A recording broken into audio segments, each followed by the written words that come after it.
Hey guys, how's it going?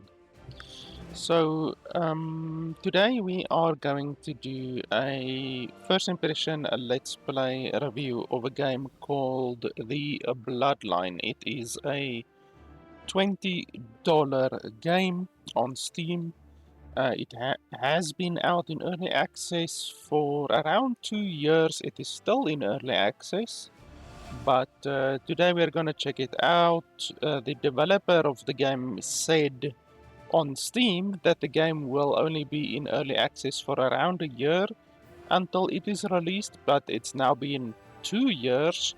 So yeah, clearly the developer is adding a lot more content to the game than what they initially planned, or they are simply taking longer, perhaps. I think the game is a solo developer, maybe.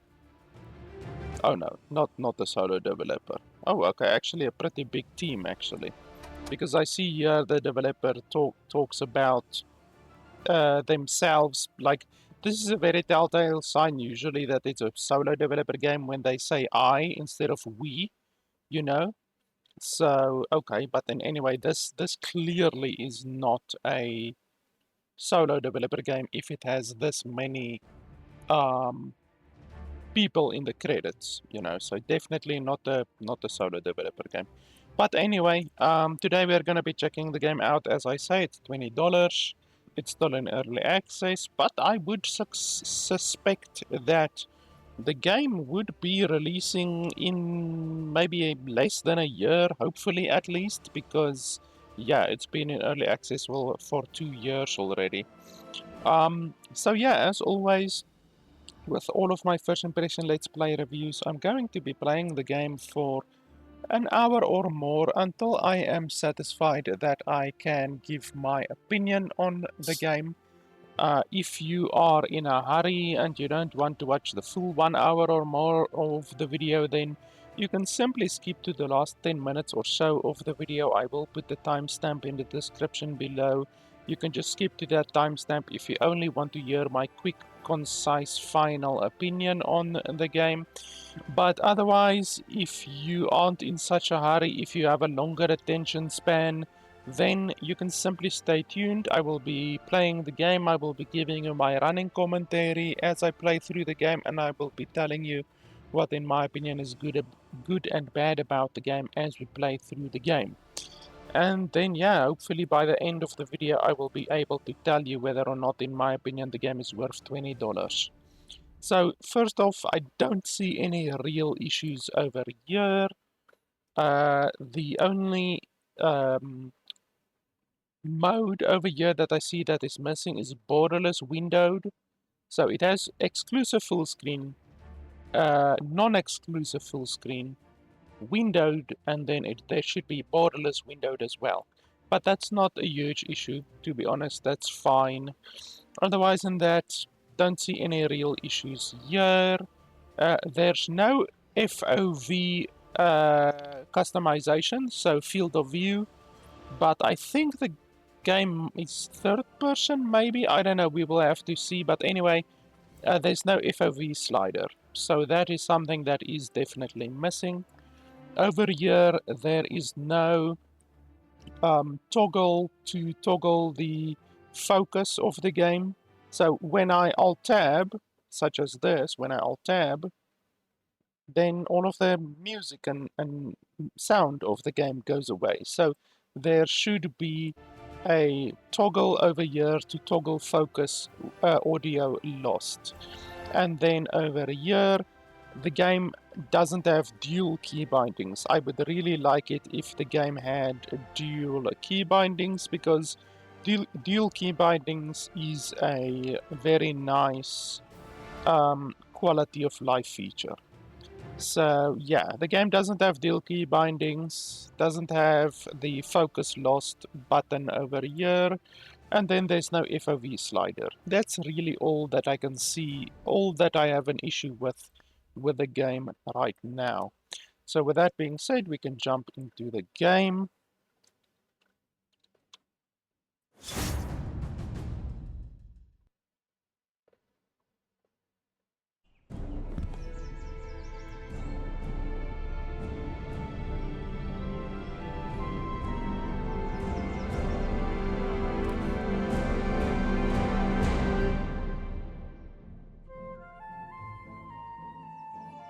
And we start with a character creator.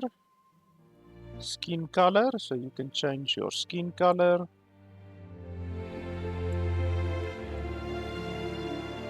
So there's a bunch of presets. I guess I'm fine with this color. It's a little bit white.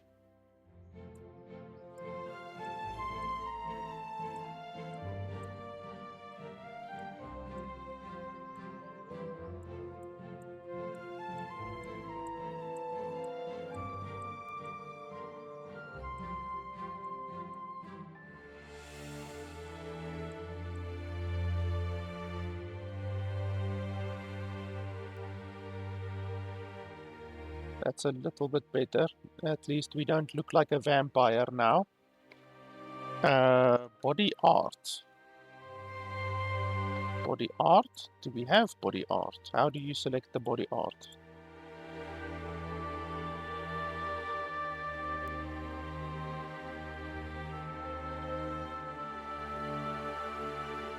How do you actually select the body art? I don't understand. Oh, and we have male and female as well. Okay. So male, female. And then we have hair over here. Can we rotate? Okay, so you can rotate like this. Why is it open on this side, but not open on that side? That's a little bit weird. Also, it doesn't look like she's actually wearing anything underneath. This is literally like a female lion cloth, which is a first, if I've ever seen it, to be honest.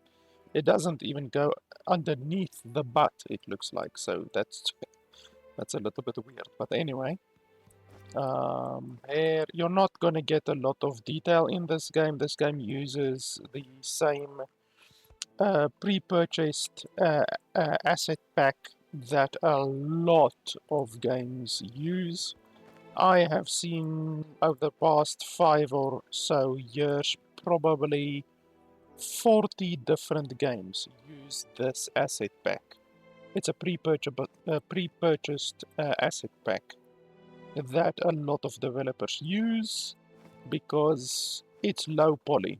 So it saves the developer a lot of headaches from using or creating assets for characters from scratch that have a lot of detail, because that means you would have to do a lot of optimization in order to get the optimization of your game better so that your game runs better. So they rather use this asset pack, and it's a very low performance impact asset pack. So this, honestly, I've seen probably 40 or more games use this asset pack. And then you can get like different scars and stuff, and beard as well. I don't want the beard, just give me the scars. There we go, so we can see this different scars that you can select.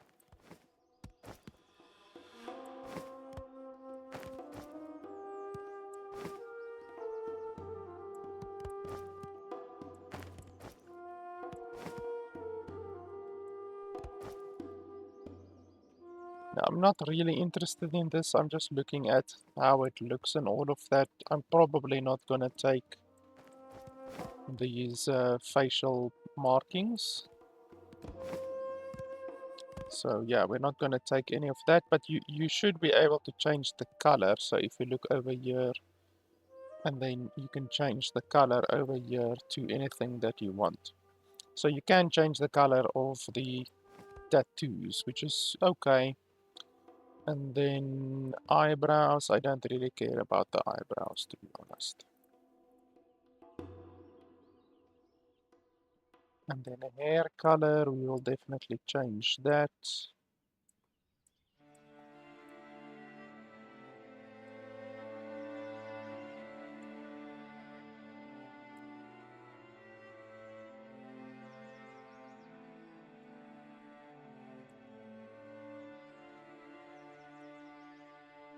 Why does this go back to blue constantly? Or back to green. Look at that, it goes back to green. I'm looking for blue. Okay, there we go.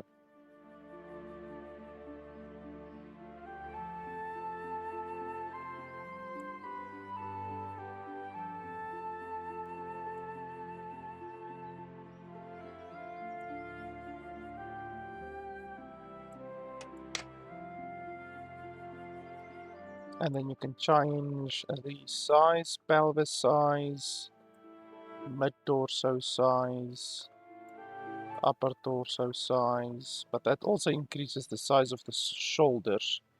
So obviously it increases the size of the chest, but also the shoulders. So you're gonna look very strange with broad shoulders and big titties. So we're not gonna do that.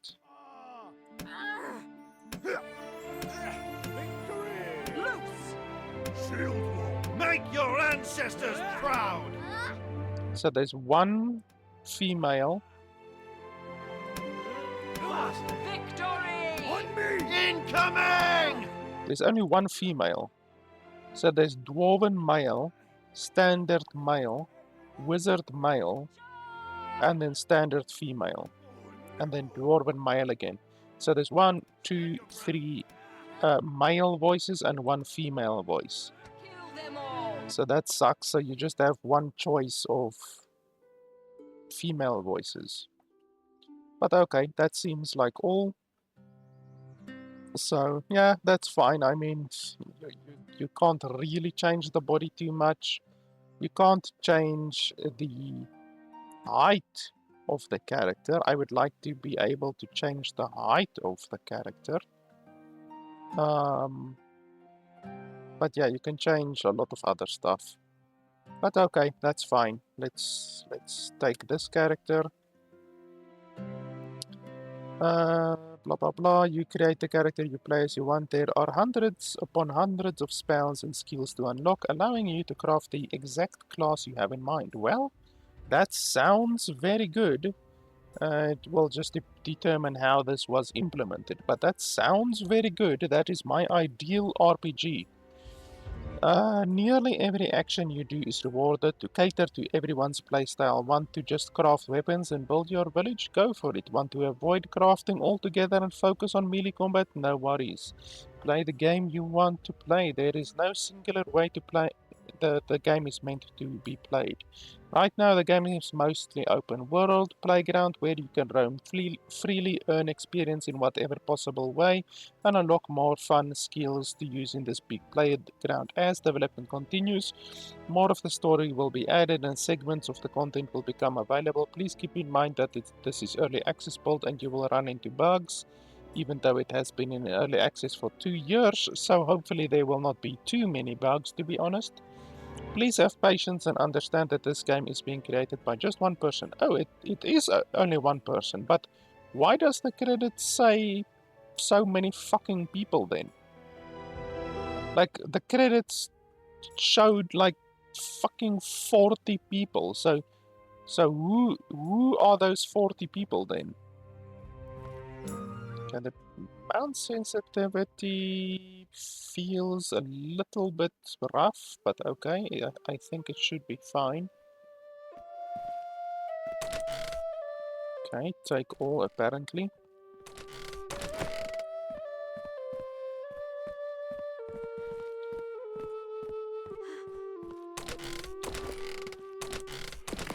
I just need to get used to the mouse sensitivity a little bit. Okay, we just got gold and experience for running 15 meters.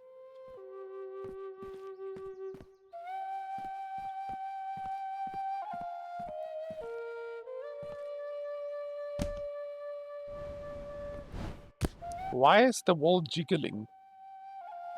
You can see over there, the wall is jiggling. So what's this? Press E to pick up 50 units. I don't know what that is.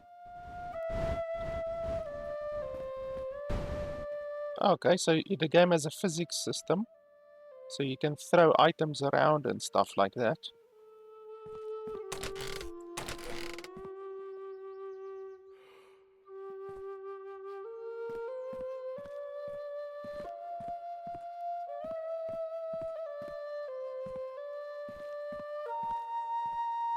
Frederick Woodkin. Good morning, Harbinger. Here is your uniform, freshly washed. After you're done getting dressed, my father requested that you meet him down near the armory to begin today's training.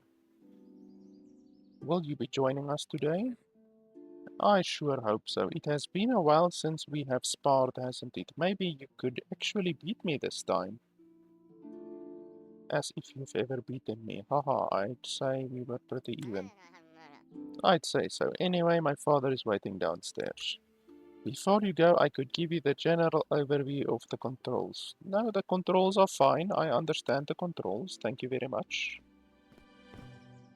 But it is nice that they give you the option, even though at the top left there was already a very quick little tooltip thing that was popping up about up, down, left, right, and all of that. Okay, I'm falling apparently. Okay, I'm still falling apparently. Okay, calm down, calm down. Okay, there we go. Okay, so that's our first bug that we encountered. Not even 5 minutes into the game. Not a good sign, really, but anyway. So yeah, the game is developed by a single person. I thought, as I said, because on the Discord, the developer was talking in singular form. I thought that yeah, it is a single developer, but then obviously I saw all of the fucking names from the credits. So I don't know, maybe that's the publisher then. For some reason the developer is putting in the credits the publisher of the game, which normally I wouldn't do because the credits are the people who develop the game, not who distribute the game. But anyway, okay, we are level 2 already. What's this? Walking stick. Okay, for some reason, even if I hold my mouse completely still, it flashes. So there's our second bug. Okay, so we pick that up.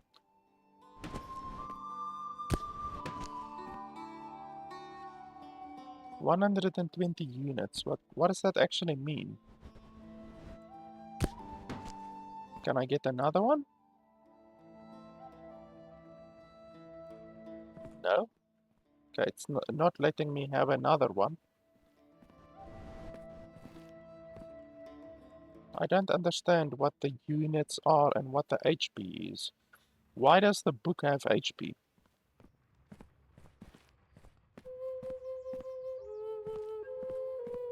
Okay, so we have a level up. Let's see. Let's press I and see.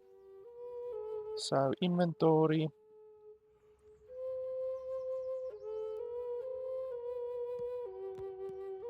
Mounts, companions, detailed stats, guild overview. Okay, I'm not seeing any skills or anything here. Let's press C. C does nothing. Tab. Okay, tab. There we go. We should have a tutorial for this, to be honest, but anyway, we can figure it out on our own, even though the game is gonna get points deducted for not having a tutorial. Okay, so level up. What does that do? Okay, and then we get a choice. You have leveled up. Increase your base stats below. Spend all points to close the window. Fortitude. Deepen your resolve. Strengthen your body. Increases your base health and health regeneration rate. By how much? You see, that's an issue. By how much? You can't just tell the player you're gaining health, or you're gaining mana, or you're gaining stamina, if you're not going to tell them how much you're gaining. So that's an issue. You have to tell the player what uh, consequences and effects their actions are going to have. Because maybe you gain 10 health, but you gain 7,000 mana. So you need to know what the difference is between everything, so everything must be displayed. So definitely that's an issue. You need to be shown what is actually changing and what effects your choices actually have. So I don't know, let's take health, I guess, to start off with. So I don't know how much health I had. I didn't actually look at how much health I had.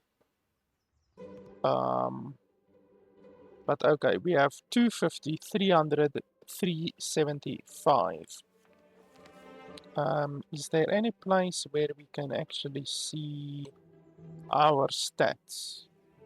So skill trees, available skill points. Okay, apparently we have a skill point. Tech, let's have a look at tech. Loot, what's loot? Okay, well I can't click anything here. And then here you can increase the proficiency. We're not gonna do that. Utility gadgets, what's all of this? Heap lantern, attach a small lantern to your heap that lights up an area around you. Lasts 2 minutes. Zipline sets up zipline that launches a rope that allows you to traverse between launch points and impact point. Jump on any time to jump off the rope. Okay, but what, can you level these up? Oh, okay, you can apparently level them up by just clicking on them. Okay, but I didn't actually want to do, okay, so you just left click on it in order to undo it, okay. So we don't want to get that. I'm just having a look currently. I'm just perusing currently. So, druidism. Always in these types of games, I first want to get a healing skill. So healing is the very first thing that I go for in these types of games. Take the form of a rabbit. This form is best to use as a means of movement. Summon a bird to fly at and peck the targeted enemy. 25 damage for 15 mana cost. Transform into a direwolf. Press E at any time to transform back to your human form. Base damage 50. Cooldown 60. So the cooldown is a minute, but it lasts 30 seconds. Summon a giant super bouncy mushroom. So that's probably traversal for traversal. Goblin form. Turn into a goblin. Whelp tricks enemies so they will not attack you unless you attack them. Okay, so there's no healing here. It's just basically transformation. Geomancy. Is there maybe healing at geomancy? Doesn't look like it.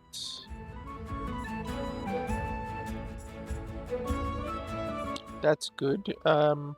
Drain a small amount of blood from the target and use it to heal yourself. But the issue is, how much damage does it do to the enemy, and then how much healing does it provide to you? These are all things that should be shown to the player. Regenerate your mana. Exchange your own blood for mana. Okay, so there's no real healing skills there. Arcane. Ah, there we go. Heal yourself 150 points. Cooldown 15 seconds. Base damage 150. How does it do damage? Why does it say base damage? That doesn't make sense. Most basic spell every arcane scholar knows can be used to bless corpses to put their souls to rest. It grants you divine favor. Also provides minor healing. Okay, what is divine favor? And then also, how much healing? You can't just say provides minor healing without saying how much healing it provides. Seriously, this developer is doing a absolutely terrible job in providing the player with the information that they need. So that one heals 50, and it costs 50 as well.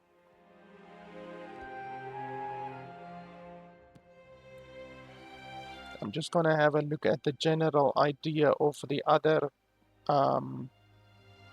spells. Oh, necromancy might be nice.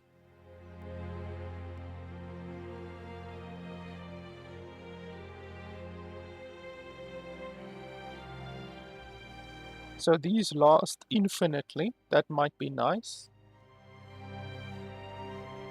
That one also lasts infinitely.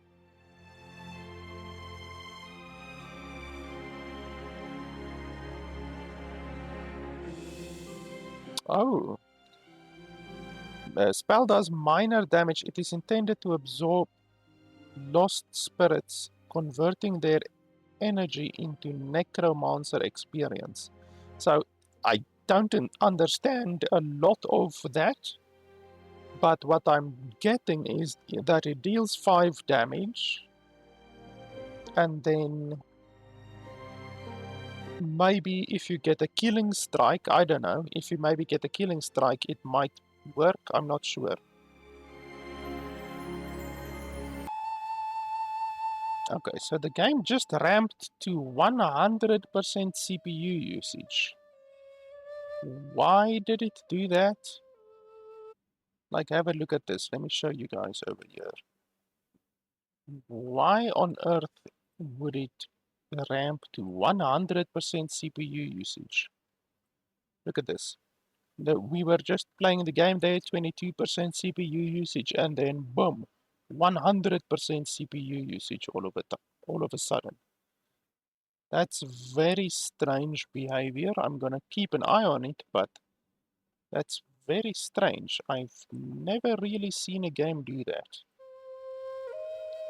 So, yeah, that's strange. I'm gonna have a look at my task manager just to make 100% sure that it is indeed the game that is using the CPU, but I never see that on my computer. So anyway, tab, skill trees, we're still having a look over here. We were busy with necromancy. Steel has a chance to absorb spirit essence from corpses. What is spirit essence? Like seriously, what is spirit essence? This game does a absolutely terrible job at explaining what stuff does. Summons last for an additional 2 minutes. Which summons? Not these summons, obviously, because these summons obviously last for eternity, obviously, because the developer isn't stating a time. So the fact that the developer isn't stating a time, obviously, means that they last infinitely, obviously. Unless that is not the case, in which case it is absolutely shitty of the developer to not specify how long they last. So we might determine that later. I'm not going to spend my first skill point on this to test that fact, but that would be really shitty. Pillar of ice, holds, grow, okay, don't care about that. Blocks all projectiles. Okay, summons a shield in front of you, okay. Don't care about that too much.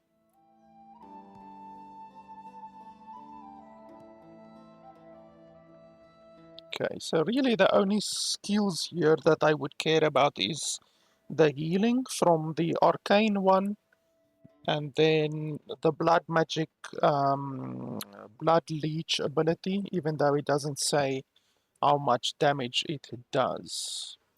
But we will maybe check that out. Okay, so let's have a look at ranged. Maybe we want ranged combat. Flintlock. We also have to determine if a ranged combat requires ammunition or not. Because some games require ammunition and some games not.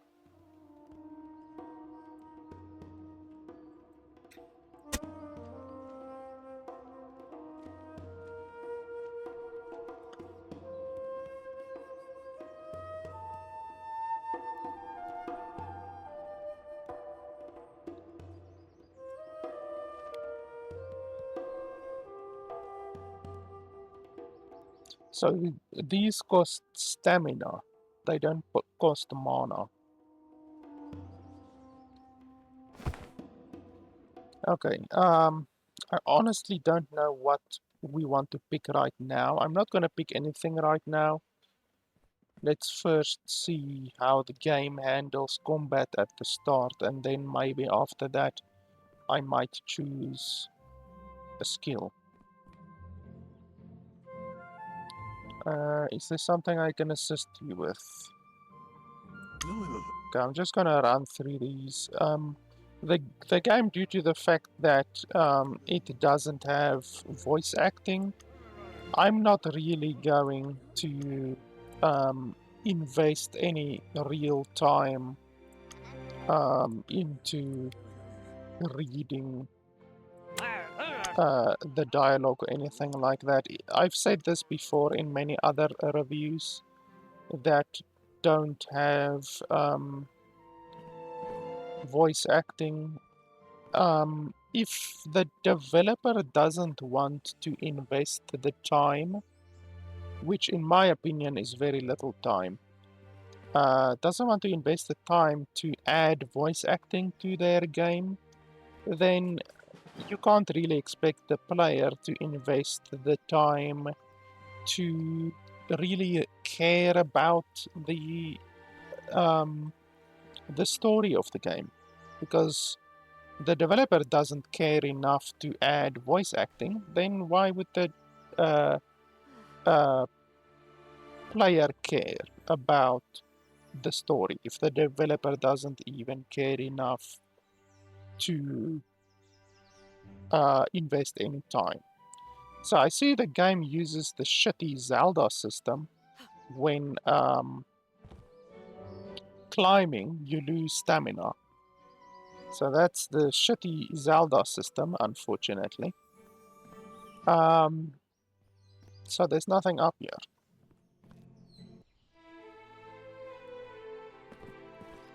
And I don't see any chests or anything like that really in the area. But yeah, like I said, in today's day and age, it's actually easy for a developer to add voice acting to a game. How do we go down the ladder?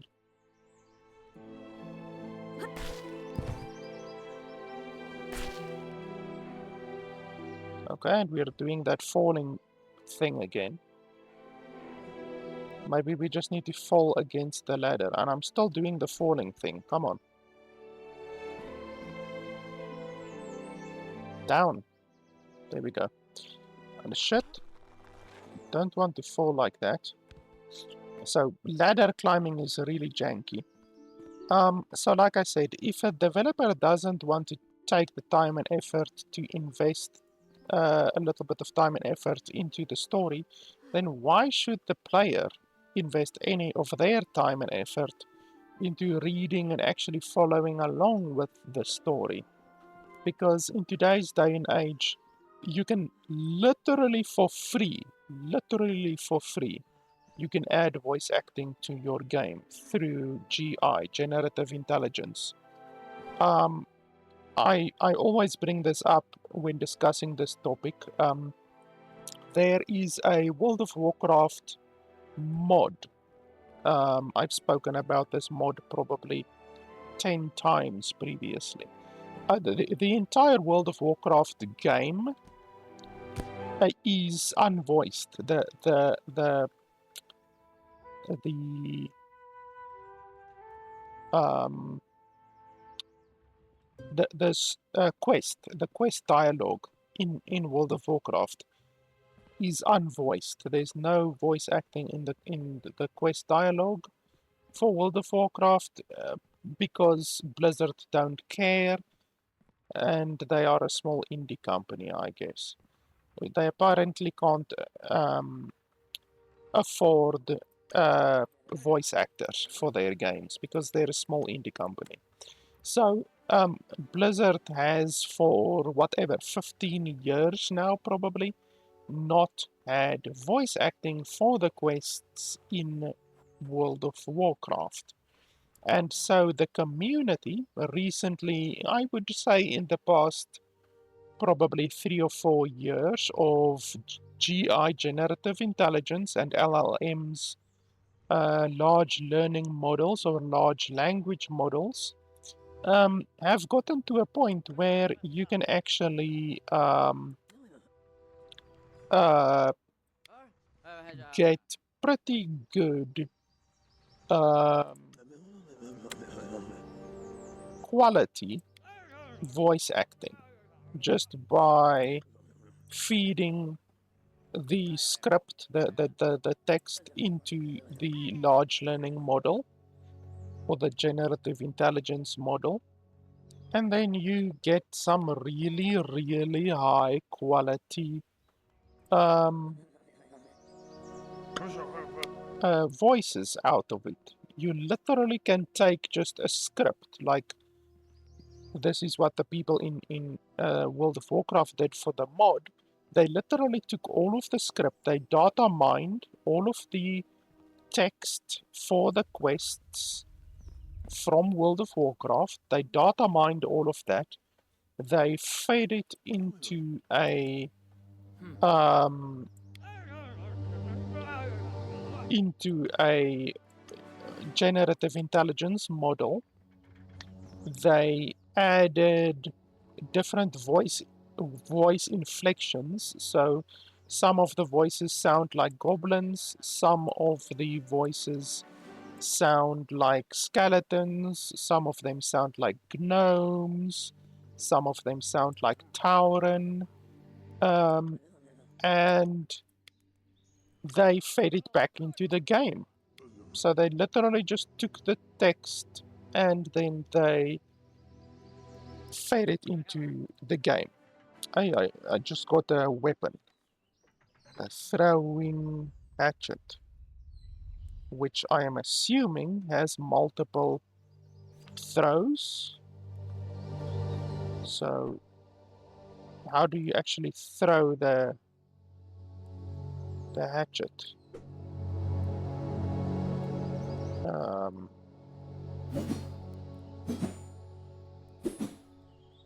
so this is left click, and then right click is block, middle mouse button.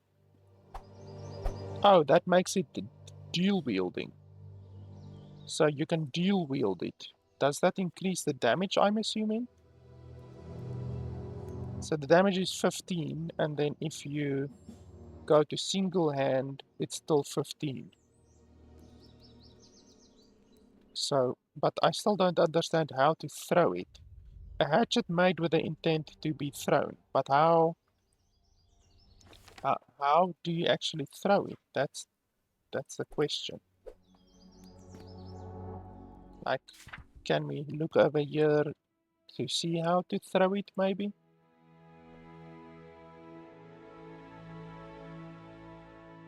Throw grabbed objects. Q. I've already tried Q. Toggle sneak X. Why is it X?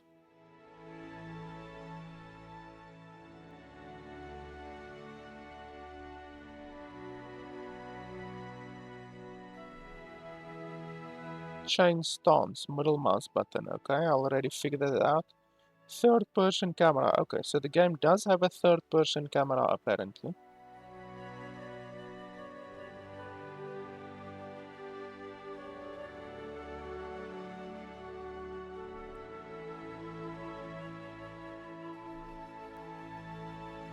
Quick save. U. Why is it U? That has to be F5. Also, where's quick loading? Why doesn't the game have quick loading over here?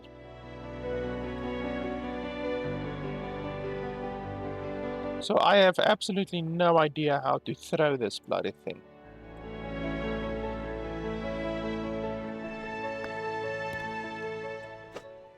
Okay, well, we might figure that out later, but anyway.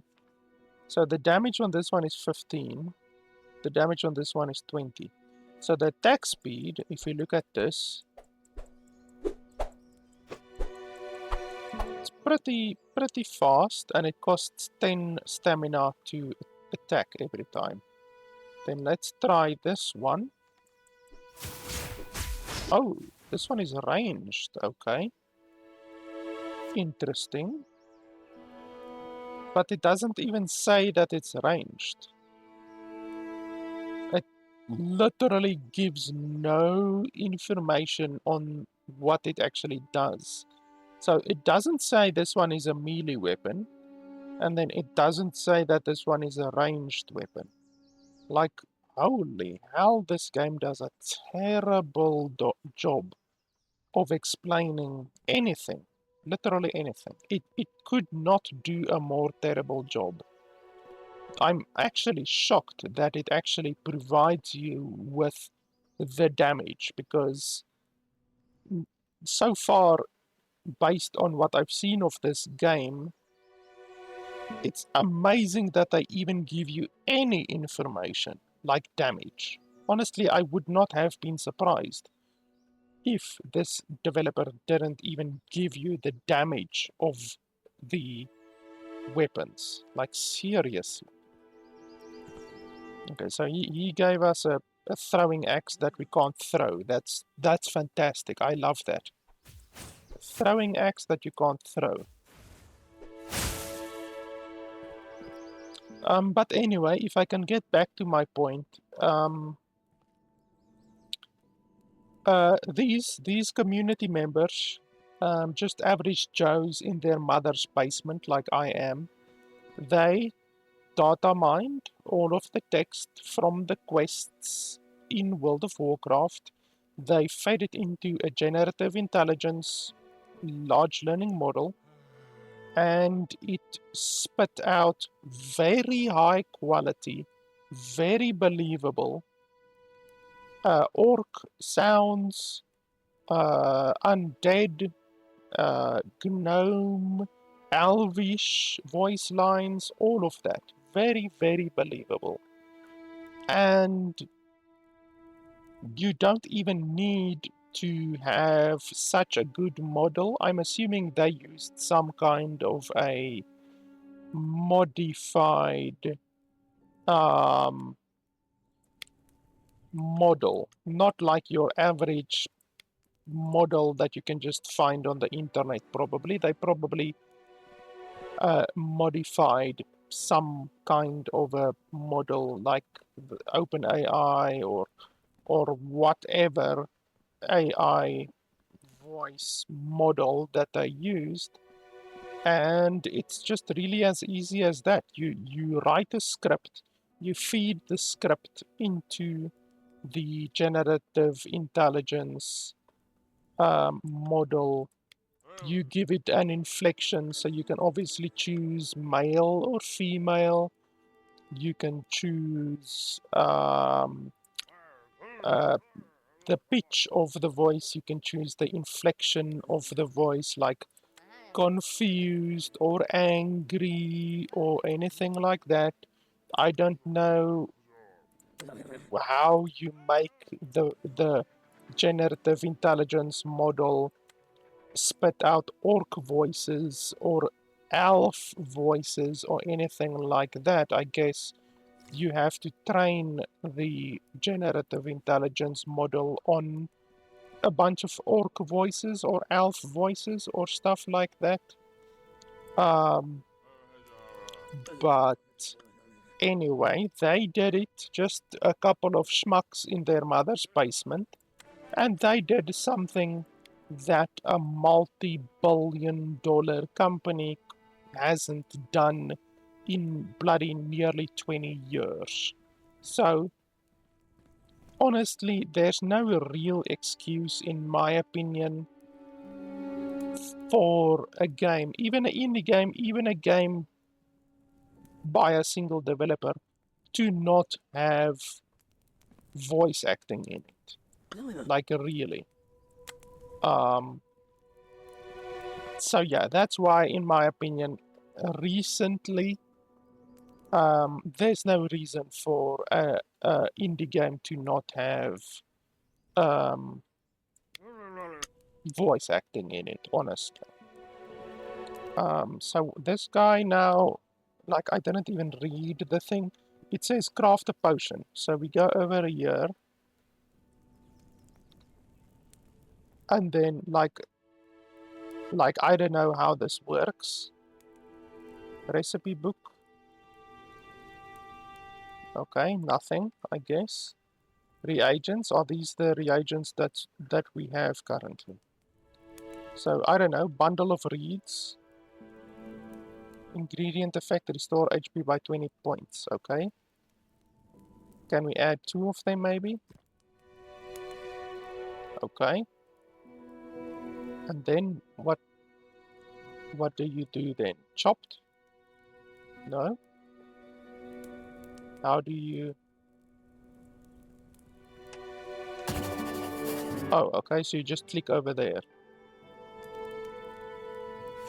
Okay, so that's how you make a potion, apparently. And then we talk to this guy.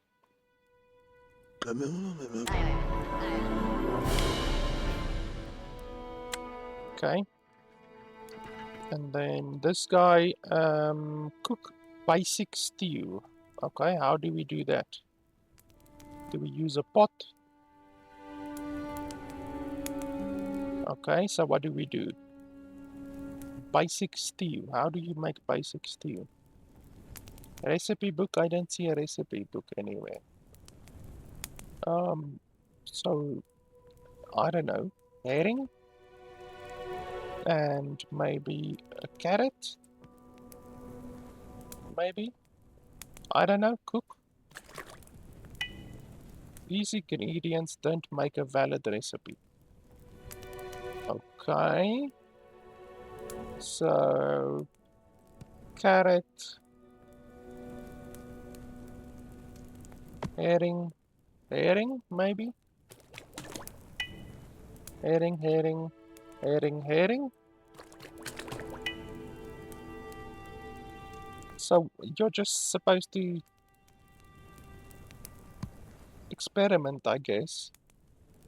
So, carrot, wheat, and herring. Herring and wheat. Carrot. Okay, apparently a single carrot makes something, I guess.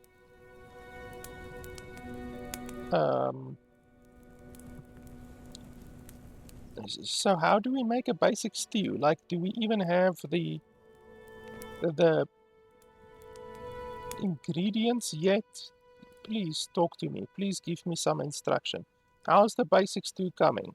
I don't know how to make it. Please tell me. Oh, master of the cookingness. Basics of cooking. Gave me a cabbage, carrot, and potato. Okay, cabbage, carrot, and potato.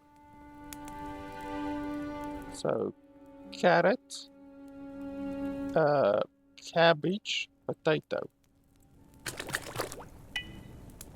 Okay, that doesn't work. Is it because this carrot is boiled now? Is that what you're telling me?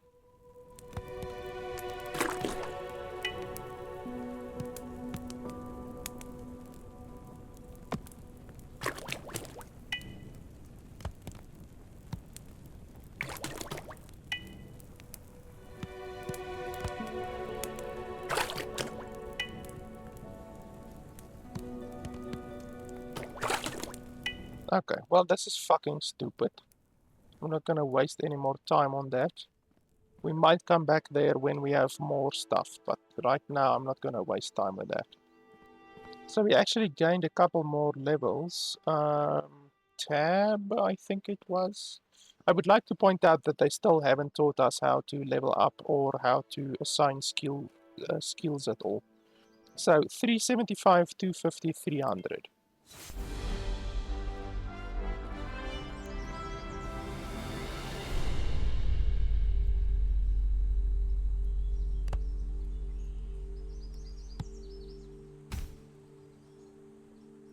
So we went from 250 to 275. So 1 point would seem to add 25. Either 25 health, that thing is going through the wall, or 25 mana, it would seem.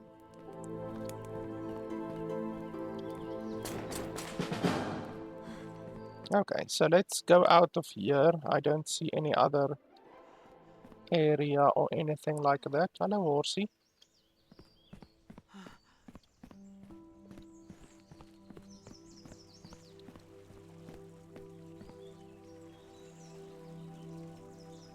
So I'm not sure where we even need to go. What's all of this? Requires foraging.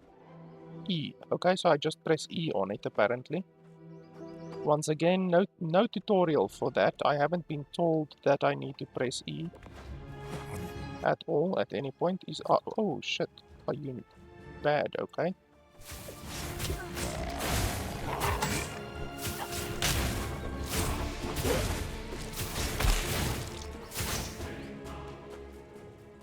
Okay.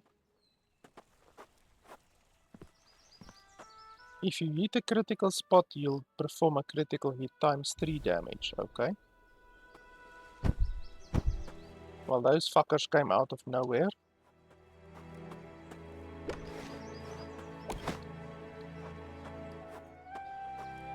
Oh, there I see. Press E to interact. But it doesn't always show it. Like, look at that. Sometimes it shows it, sometimes it doesn't show that. That's very strange.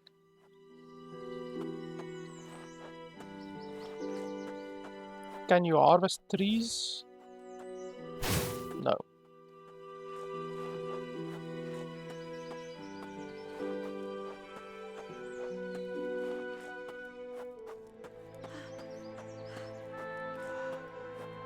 Okay, so I'm not seeing anything over there. Can we swim? I'm assuming you can swim.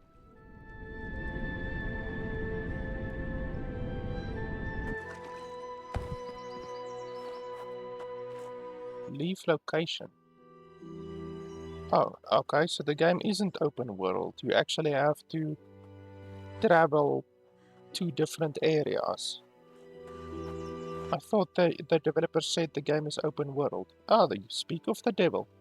The world of Bloodline is split into two perspectives. The perspective you are currently in and the overworld. You can enter the overworld at any time by using the radial menu and selecting the map icon. For more immersive experience, you can also walk to the area bounds where you'll be prompted to leave the area and enter the overworld. So yeah, the game is not open world, it is segmented. It would have been nice to just be a little bit more clear on that fact, because Skyrim is open world. In Skyrim, you can walk from one part of the world to another part of the world. This game is segmented. You have to go through a loading screen and load into a different area which is not connected to the previous area. That is not the definition of open world. Oh, library, so you can build stuff here. Okay, blah blah blah, will attract scholars, place to study, access to magical ruin books to study. Okay. It's fantastic that the the menu goes off the side of the screen over here. That's very nice. It's a little bit of a telltale sign that the developer isn't paying too much attention to how things are placed, or the developer just doesn't have OCD. I have a pretty bad OCD when it comes to stuff like that, so that really triggers me if something goes off of the screen like that. Wizard tower, enchanting table, blah blah blah. Permanent mana increase. Okay, so there's a bunch of buildings that you can build over here in the let's call it the hub. This is clearly not part of the open world. This is the hub. So basically you can build stuff here in the hub. What's this? Iron Haven. Is this my place, or is it someone else's place, or what? Active delivery jobs. What's this?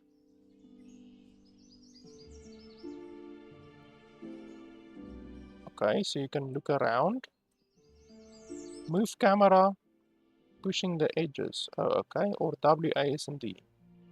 Okay, but why does the camera move so fucking slow? Holy shit. I will lose my mind if I have to work with something that moves so slow. Okay, let's just go out of that because that's irritating.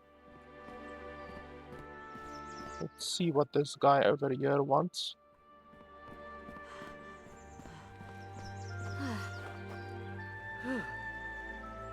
What can I help you? Blah blah blah. I don't care. You need materials. Take these logs. You can construct stick fences. Place them wherever you like.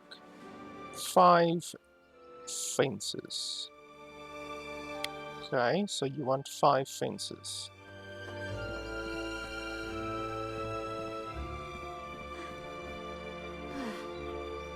So, fences, gates, stick fences. These are just literally for decoration, clearly.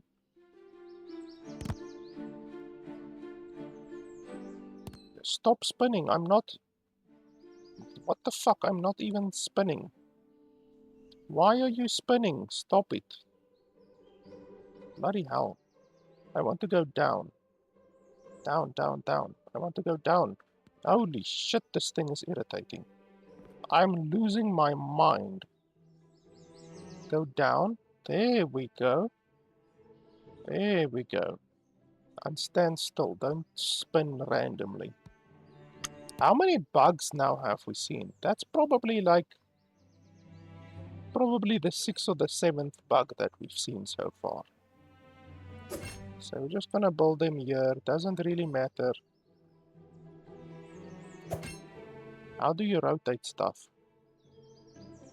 Ah, you press R. But this is a 90-degree. Rotate objects 90-degree. Rotate objects Q and E. Ah, okay, there we go. That's actually what I want. Okay, there we go. That quest is done. Yeah, that's seriously like the sixth bug probably that we've encountered. Okay, I fucking zoom in on her fucking face, why don't you? Build those fences, blah blah blah. Increases the chances for certain people to... Okay, so decorations will help your village actually. If you place a lot of engineering themed items, it's more likely that dwarves and artificers will come visit. If you construct graves and tombs, ghostly visitors and dark magic users. Blah blah blah. Blah blah blah, yes. Okay.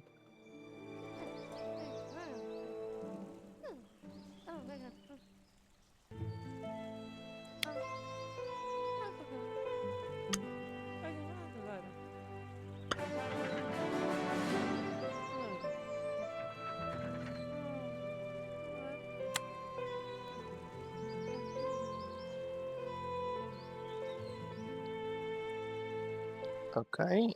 Out in front of the stronghold.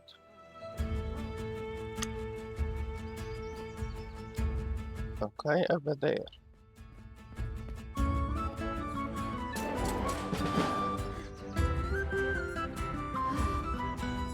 And then bakery. Ah, okay, so there's a drop-down menu over here. Bakery. Baker. We can construct. And then how do you actually do it?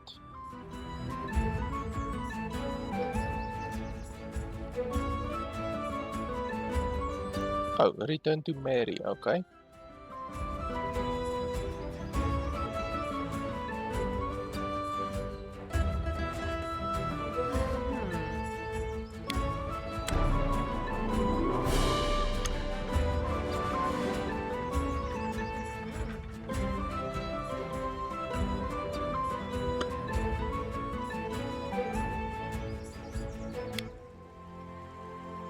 Okay, how do I gather those resources? So she gave me a bunch of stuff, like wood and stuff like that, but she said I need to gather the rest. How do I gather? Oh, when did I get this? Okay, we're not walking around naked anymore. Boots as well. Sleeves as well. Pants as well. Okay, we're not naked anymore. So, how, uh, how do you gather?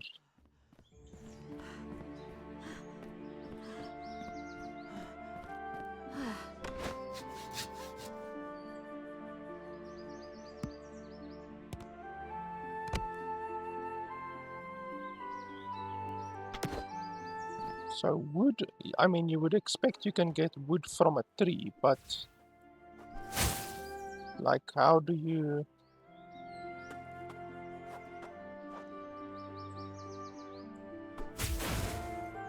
What if I use my weapon, maybe?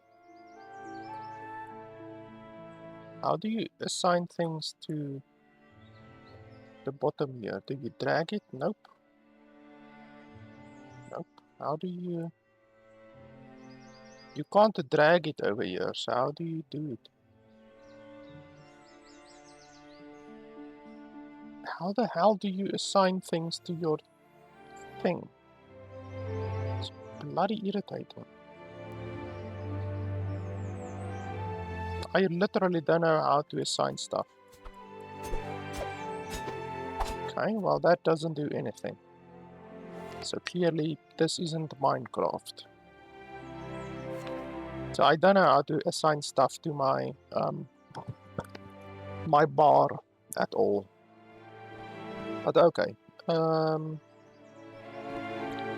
Let's see here. Are you guys enemies?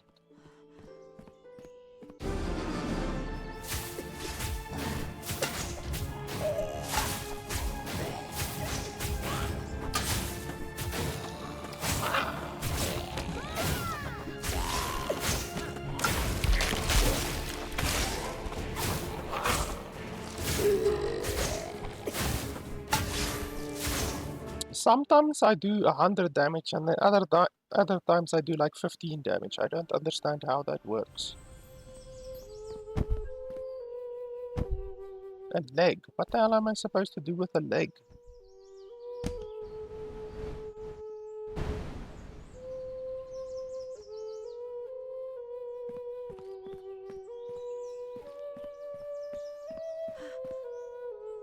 Why is some of my mana green now? It shows 275, but some of my mana is green. Why is that? Oh, also, where's that leg? The leg just disappeared all of a sudden.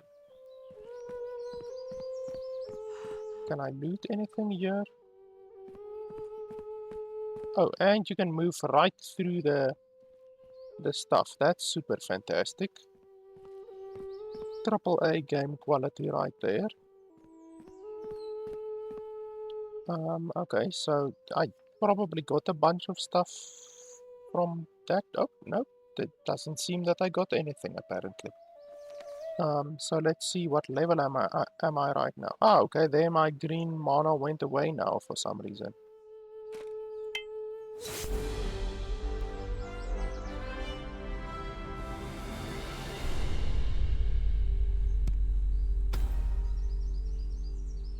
Okay, so I got 25 points. So yeah, it definitely seems that every skill point adds 25.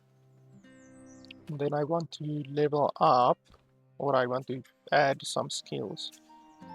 It seems you don't get 1 point per skill, per level. You get like 1 point per every 2 levels, perhaps. So let's go with magic, and then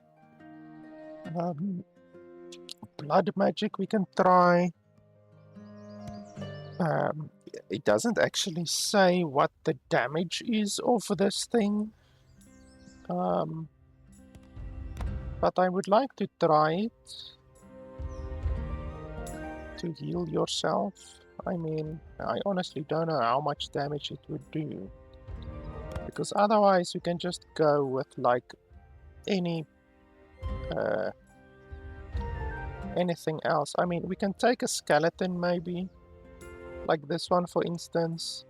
This one must be infinite because it doesn't say how long it lasts, so it must be infinite. Let's see. Okay, so now how do you actually get that skill on your bar? How do you actually do that? Skill book. Go onto the bar. There we go. Once again, no tutorial for this. And then we summon it, and you are going to be infinite, my little friend. Because the developer says you are gonna be infinite, that means you're gonna be infinite. So we can go to another location if we want to, I guess. How big is this area actually? It's probably, let's see, do we have a map? No, apparently we don't have a map. There's an overworld, but I don't think there's a map for the area.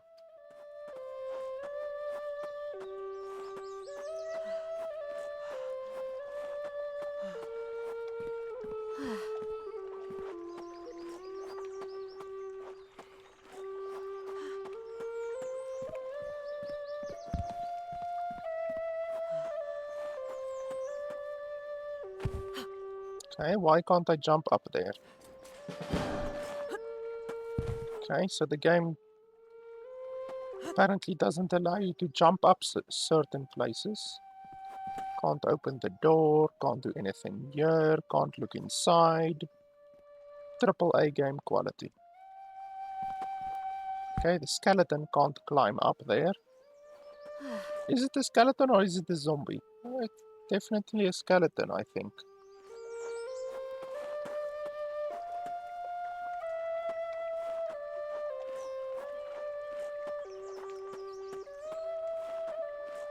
Game is a little bit empty, to be honest. Like, I don't see any wild animals or anything like that, really.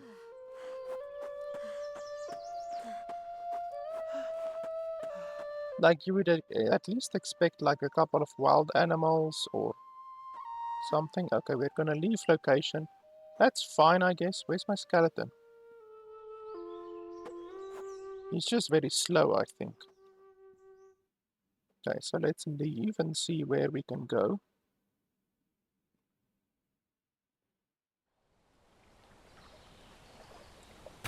Oh, okay. So this is how the system works, apparently. How do you zoom out? Okay, there we go. Okay. Looks pretty big. Bunch of different areas and stuff like that.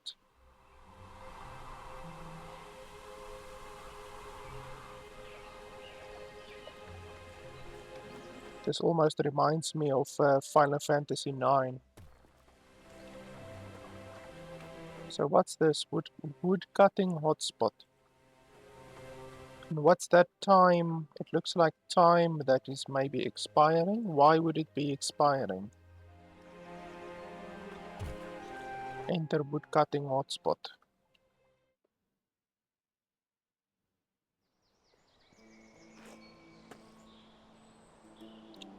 Okay, so let's summon our skeleton because he obviously didn't travel with us. Press E.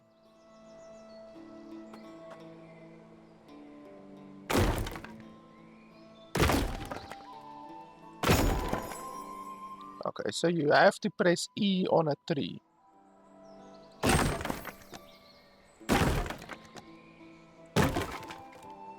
And then there's also a QTE event that you can do if you want to. And you actually get experience, extra experience for cutting, for for hitting it correctly.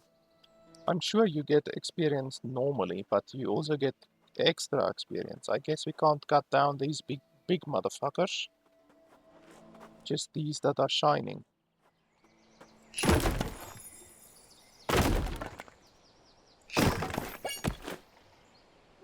It's nice that the loot is auto pickup.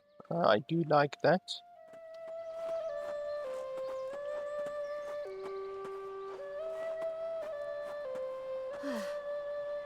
Okay, can't forage that.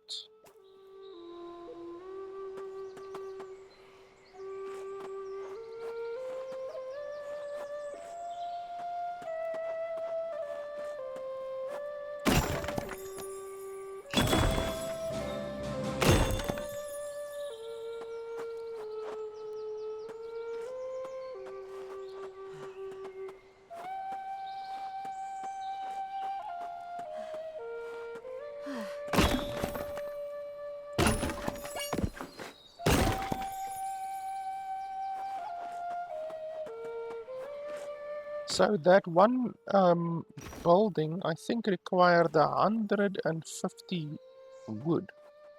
Do you seriously expect me to get 150 wood this way?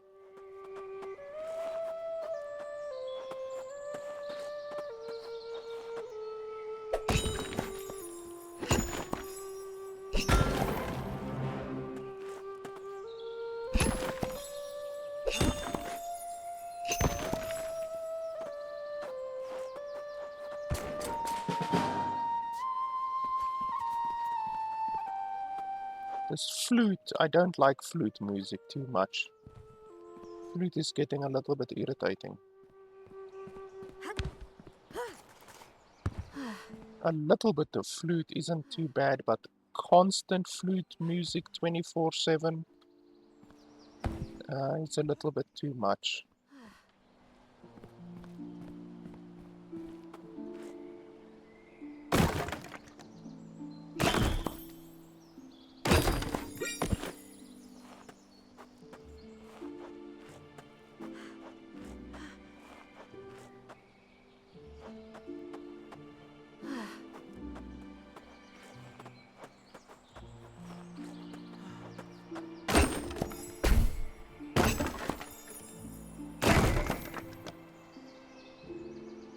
Okay, my skeleton just poofed away. I heard it.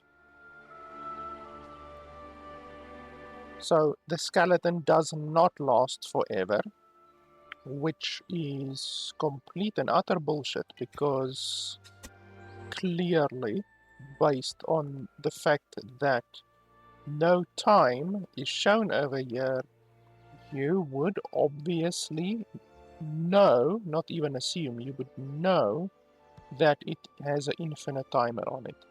And as it turns out, it doesn't have an infinite timer on it. So that's really stupid. Once again, just the developer giving absolute dog shit information to the player.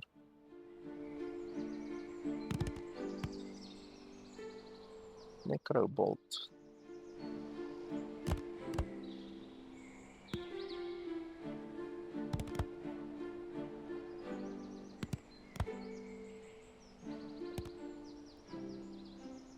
I want to try this one to see how much Necromancer experience it gives.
Like, once again, the world is so empty actually. Like, there's no squirrels, there's no animals, no bears walking around, wolves.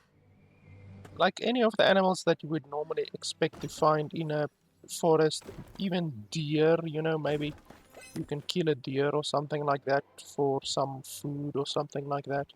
None of that. The world is just really, really empty.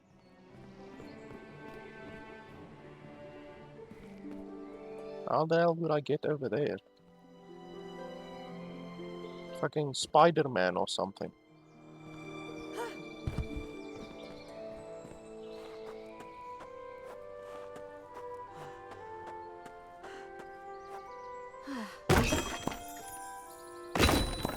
At level 5 proficiency, we can harvest a new type of resource.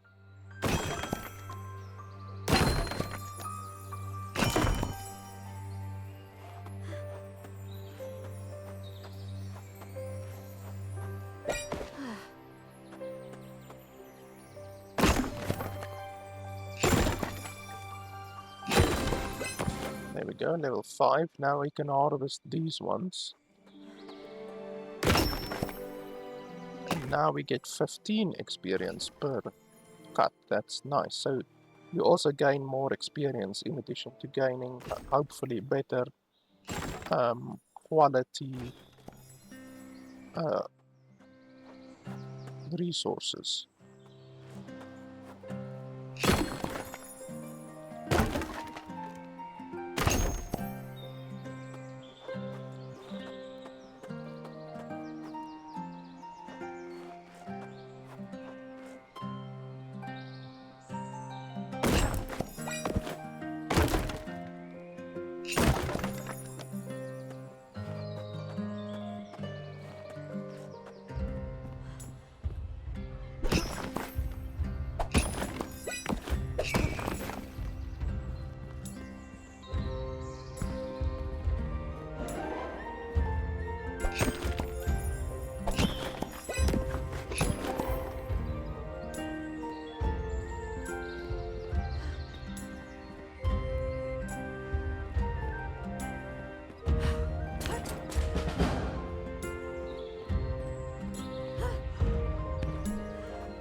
Okay, now we are level 5. Now we can do a new type of resource.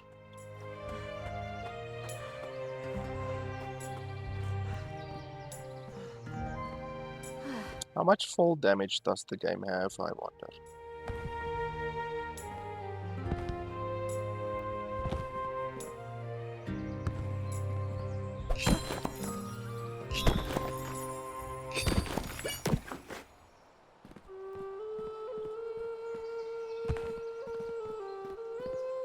Like, there's no enemies anywhere.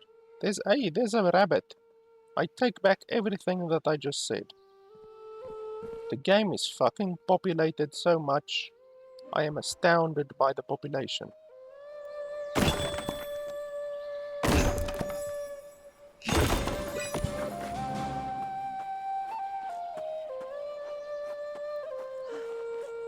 And we're back to flute music.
What the fuck? Okay, let's test our skeleton first. Attack him, skeleton. Okay, he does about 25 damage per hit, which isn't terrible, I guess.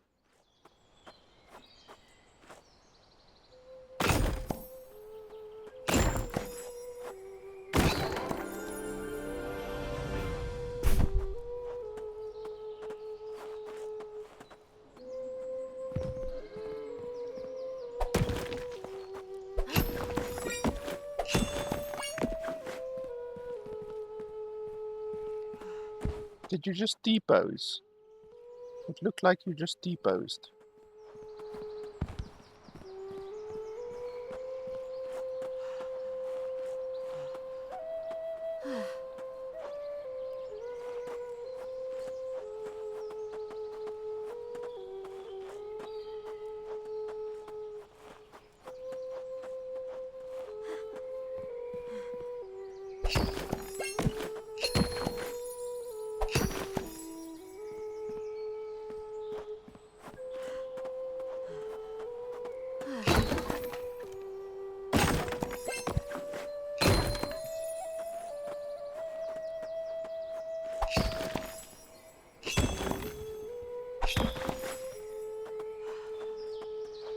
Hey, there's a deer thing.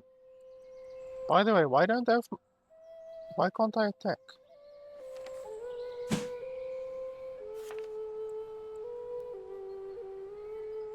There we go.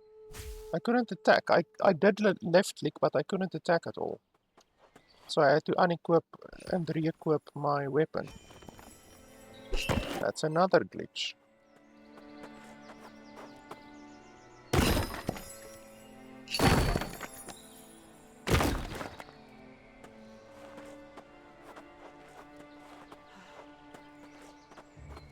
Now the deer ran away.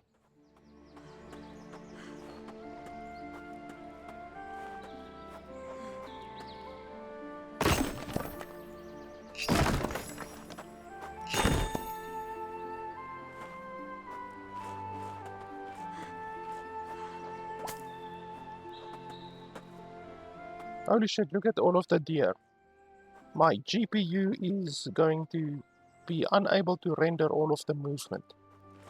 There's so many movement things going on right now. Die, rabbit! Okay, apparently a rabbit doesn't die in a single hit.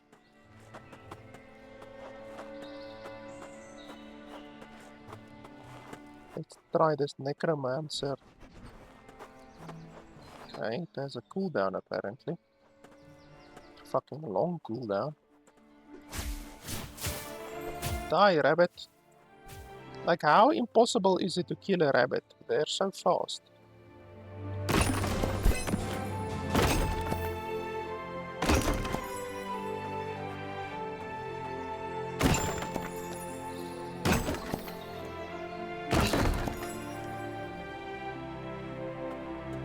Hey. Let's see what this does. Boom. That did like basically nothing. Or did you just throw me with shit?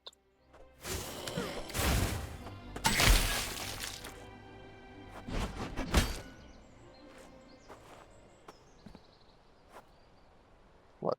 What's that?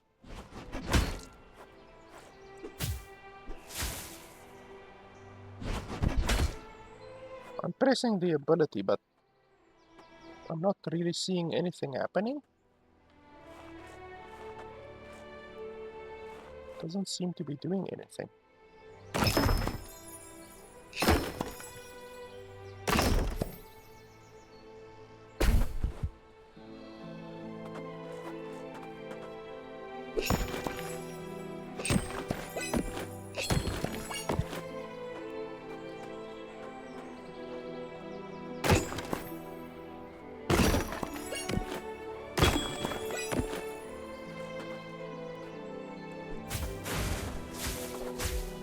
Okay, 35 HP apparently.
So this thing says, while the spell does deal minor damage, it is intended to absorb lost spirits, converting their energy into necromancer experience. I really do not know what that means. Necromancer experience. So we will have to look at our well, our overall experience, I guess. We'll have to look at our overall experience the next time that we use it, I guess. So we need to kill something and then cast it and then have a look. I don't think that there's individual levels of experience. I don't think so. Because I can't see it. So if we go over to necromancy, like the experience level isn't shown anywhere. So when it says necromancer experience, I think it's just general experience. There's not like specific necromancer experience.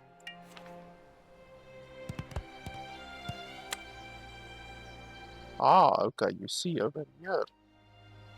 Okay, 43. Okay, 43. So we need to remember that.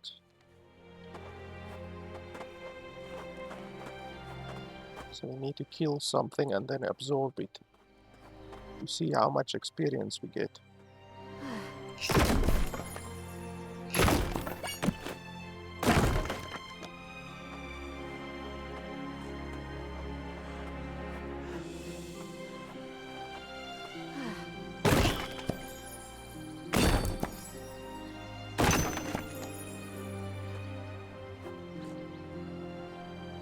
Why does this one look like it's bursting a little bit?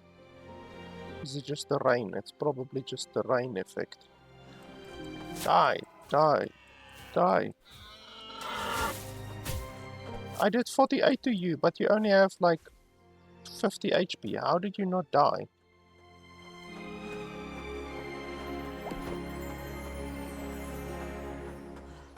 Okay, apparently it still wants to run even in the afterlife. What the fuck?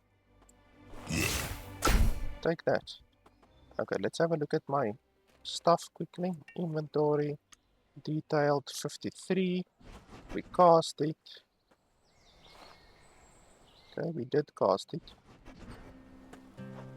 And then we open up again. Detailed stats, 59. So we gained like 6 experience. Is that really worth it? To bloody cast a spell every time? I don't know if it's worth it, to be honest.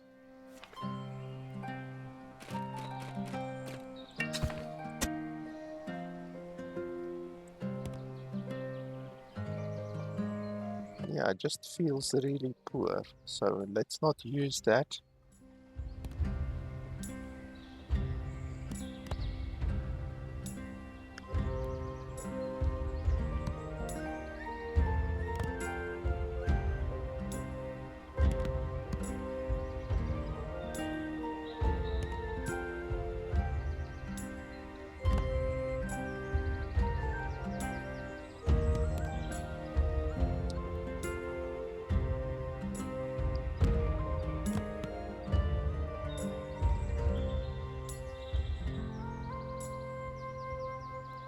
What the fuck is Spirit Essence?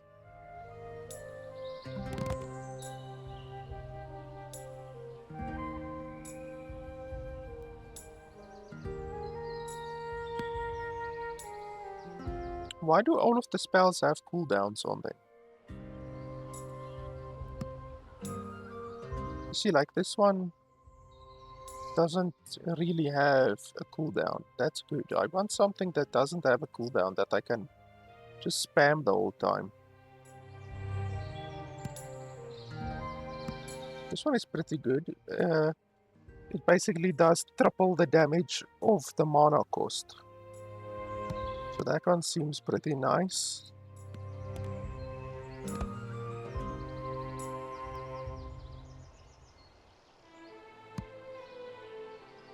Holy shit. This one does like 7 times the damage of the mana cost. That seems very, very good.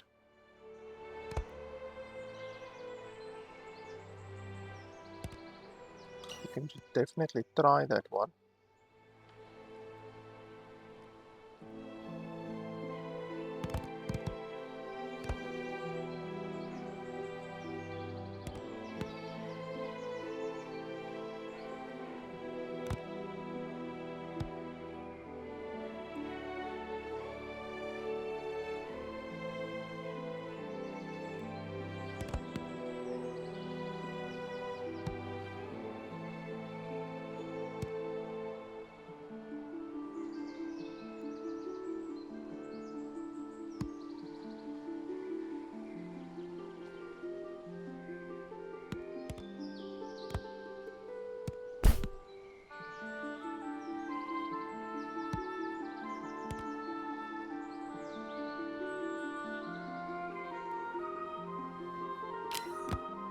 And then let's see how much damage that blood one does.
Now we've reached the patch again where there's nothing in sight.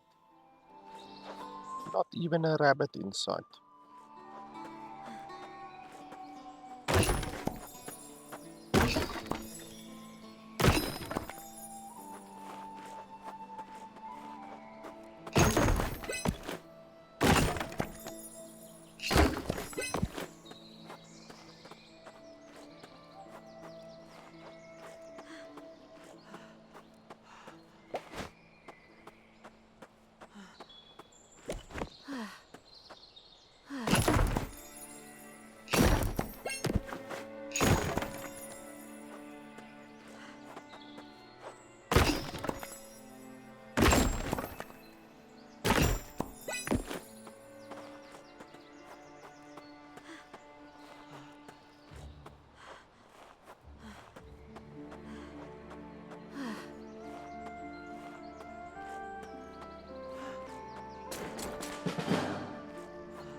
Okay, now we are level 10, so we should now be able to chop these down.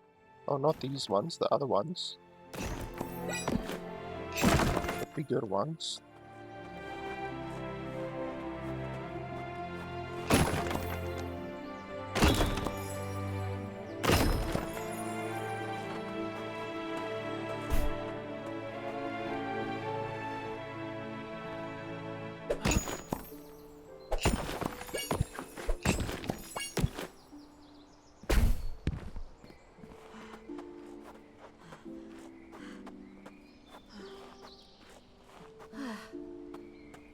Yeah, these ones.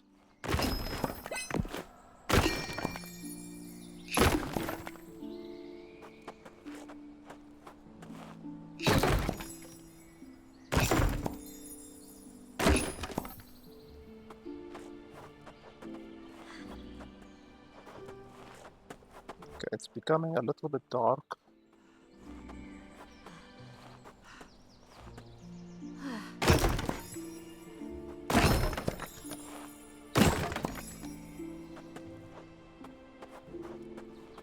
I guess we can go out of here. We gained like 2 levels there.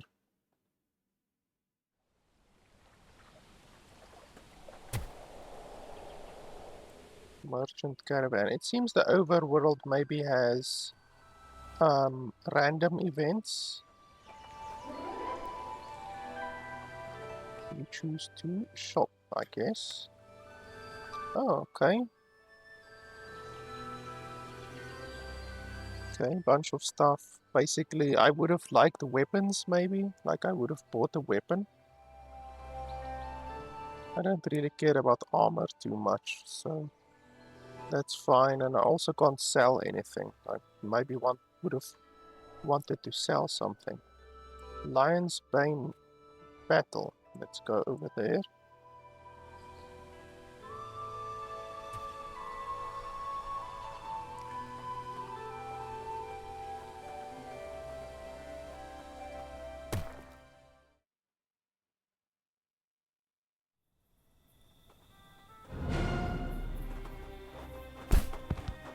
Where's my fucking staff again?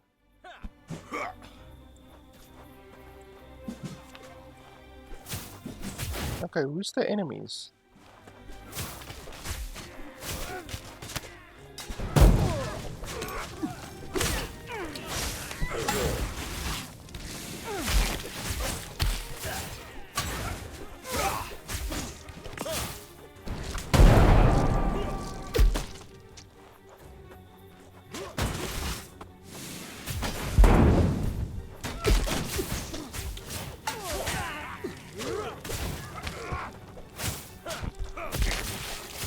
These fuckers keep getting in my way.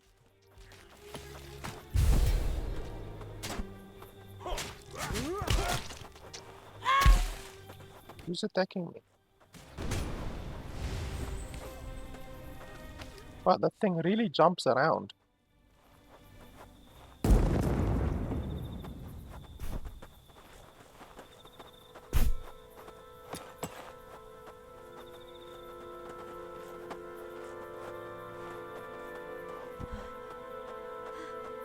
This one I blew into the air.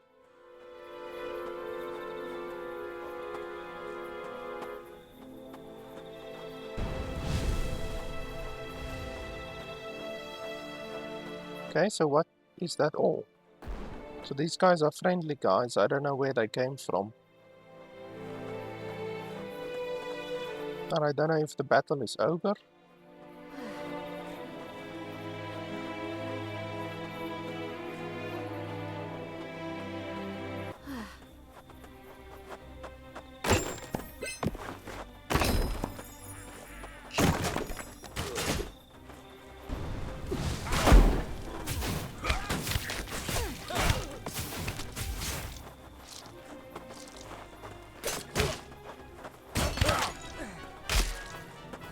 Okay, all enemies defeated.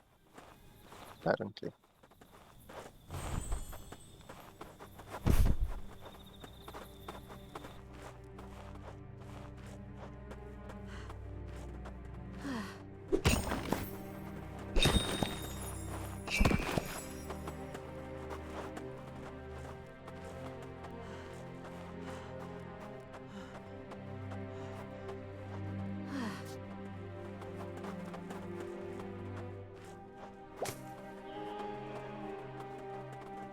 Okay, well that's it then, I guess. Die, dear. Absolutely decimated. So at least I can one hit deers now with the fireball. Okay, no, not that key. Okay, we leveled up.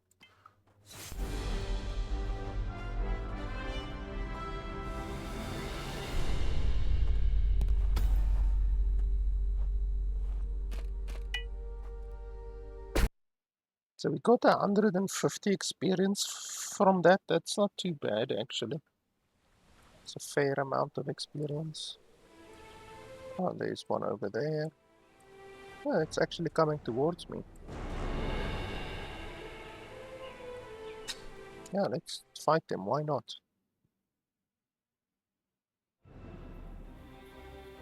Then I have to re-equip my fucking staff again. I got some other stuff. Knightly Claymore. Oh. Die, bastards.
Yeah, I like this fireball.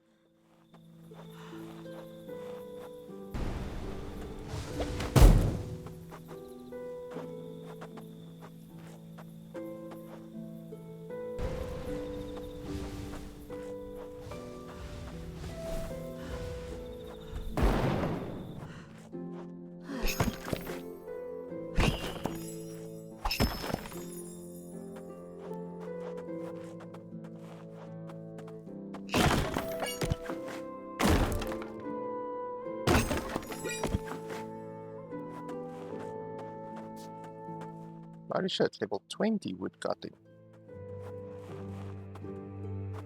Okay, so I guess we're done here. Die, bunny. Cannot outrun fate or a fireball.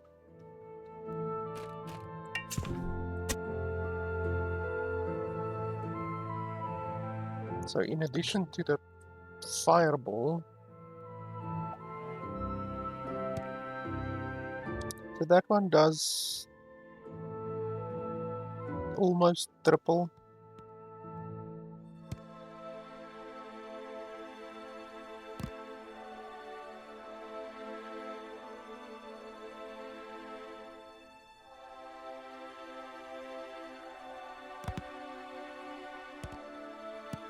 I want something that I can cast in rapid succession, maybe. That one does almost triple.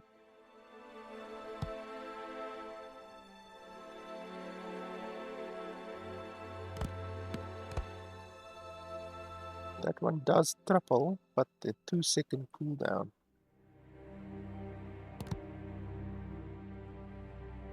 That one does a nice amount of damage, but the mana cost is too much.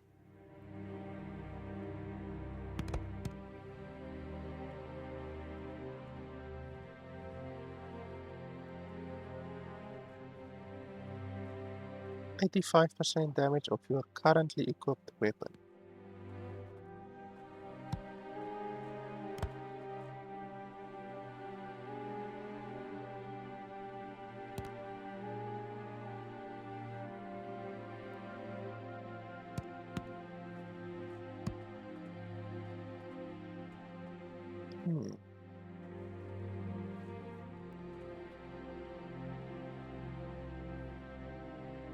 I don't know why you wouldn't just attack with your weapon.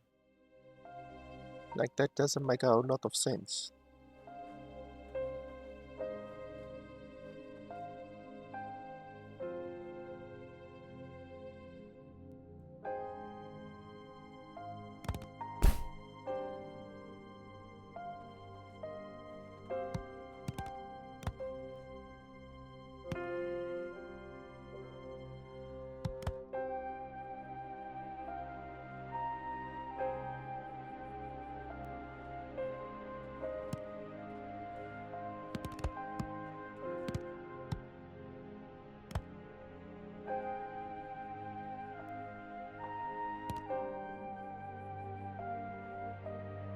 We can maybe get this skeleton one as well, maybe.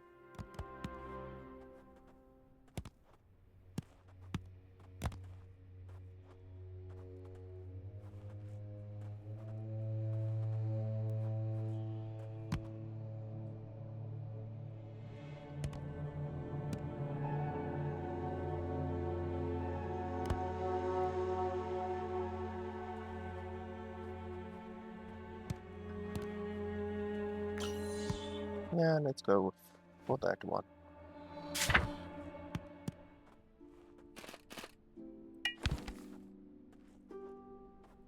This blood leech seems very stupid so far.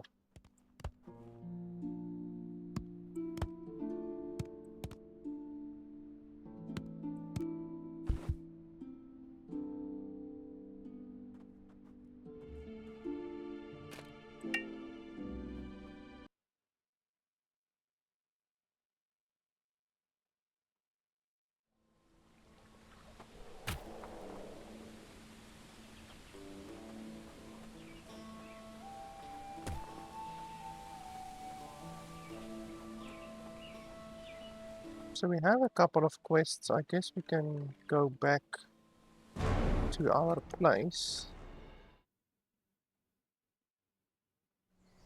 Okay, once again, unequip the weapon, re-equip the weapon, switch the tabs, summon the skeleton. Where's all of the skeletons? Over there.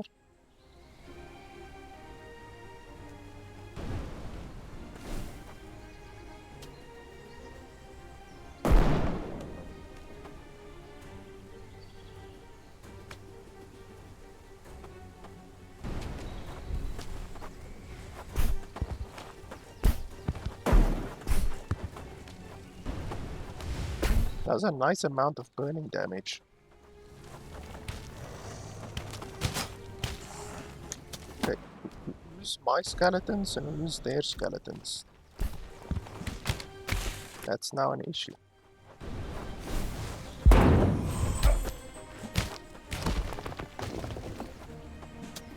I struggle to see who their skeletons are.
I'm not sure if we have enough to complete this thing.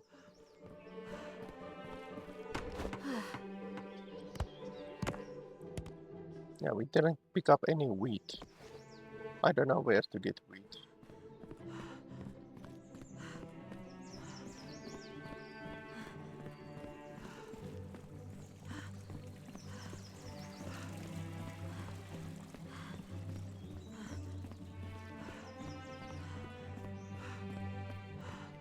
I don't know whose quests. Okay, that one is completed.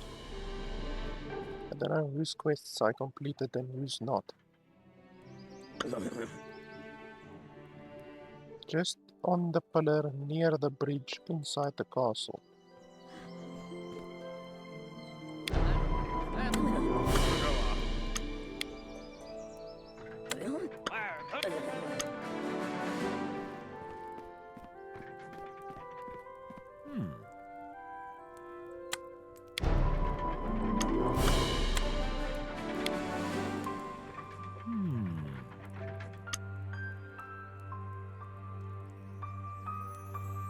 Oh, guns. Now that's something that I would like. I also don't like the fact that the, once again, like with regards to information, the developer does a shitty job of providing information.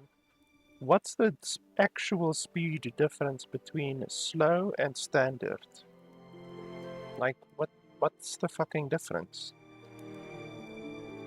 It could be 7 seconds or it could be 0.1 seconds. Like, you just don't know. Okay, so bullets. Ah, you see here. So, ranged combat is not infinite. So that will be an issue. So, I would rather stick with my staff, which currently is basically infinite since it just like uses mana, than ranged stuff that uses ammunition.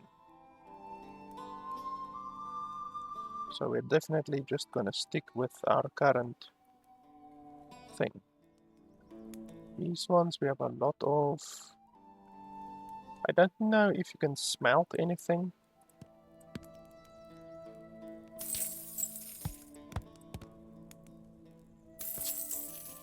Like if you can smelt weapons or anything.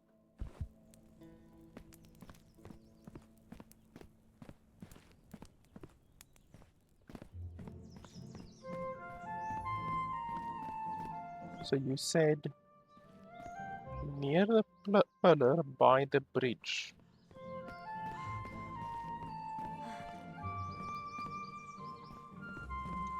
This is the bridge, I'm assuming. Near the pillar. What pillar? One of these pillars?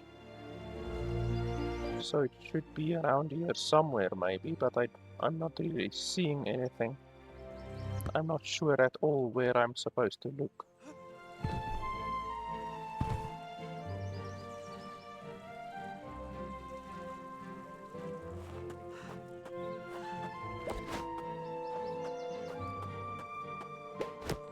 This is the best place to get foraging experience so far, because foraging experience actually has been very difficult to get.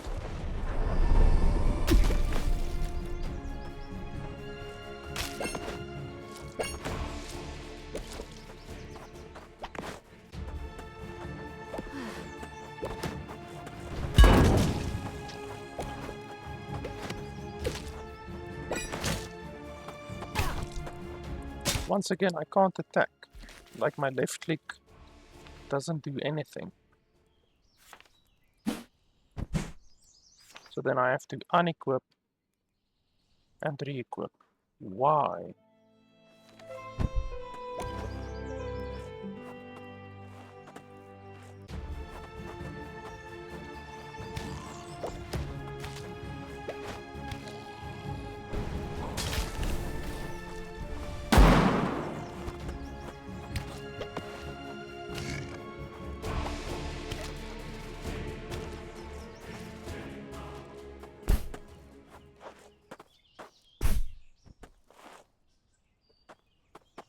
I still have no idea where the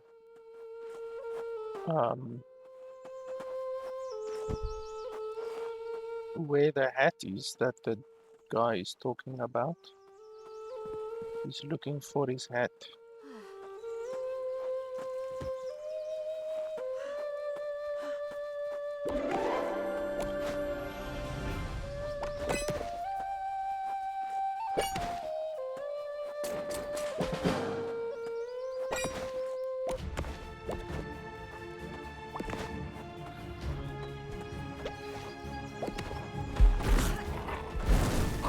Holy shit, he actually dodged.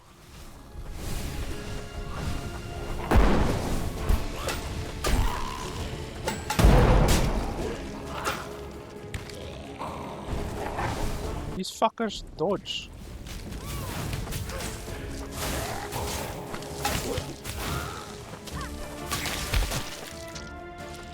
Well, one disadvantage of ranged combat is the fact that you can actually hit your own guys. So if the enemy is standing on the other side of your dudes, then your projectiles are going to hit your own people. Even though it looks like the spells can go through them. Oh, apparently not. Okay, so that even the spells actually will hit your dudes as well.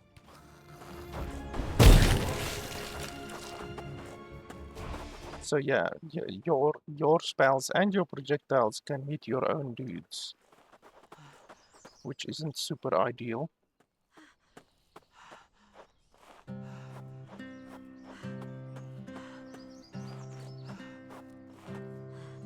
Okay, that's the edge apparently.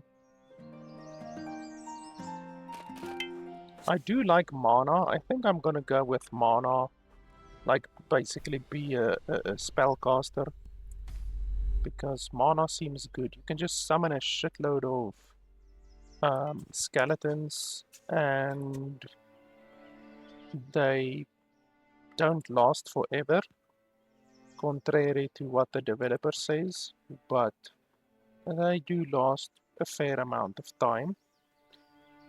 I think this other spell is absolute dog shit, this one over here.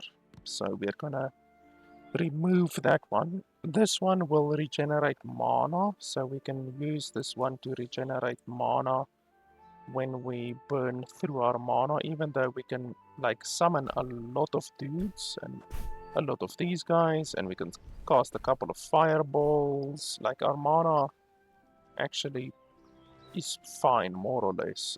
But yeah. And why do I still have this on my bar? Number 3. It shouldn't still be on my bar. Oh, and then we do this. We put that one over there. And then I have another skill apparently.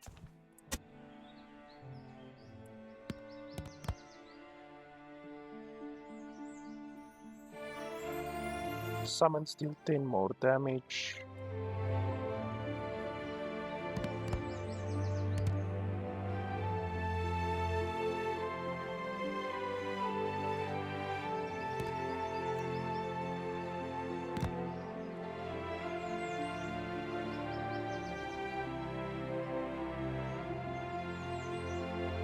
Yeah, we can do the...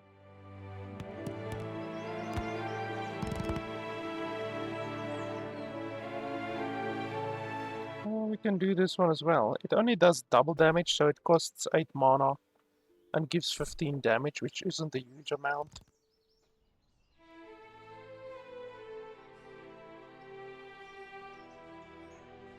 Don't know what Spirit Essence is. We can test it. Unfortunately, this game like doesn't tell you what anything is, so you basically have to test everything. So like if you do that, holy shit, it uses a lot of mana. But then you can just put this totem.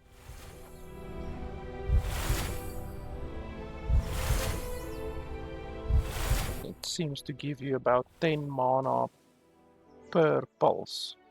But holy crap, it only lasts a short amount of time.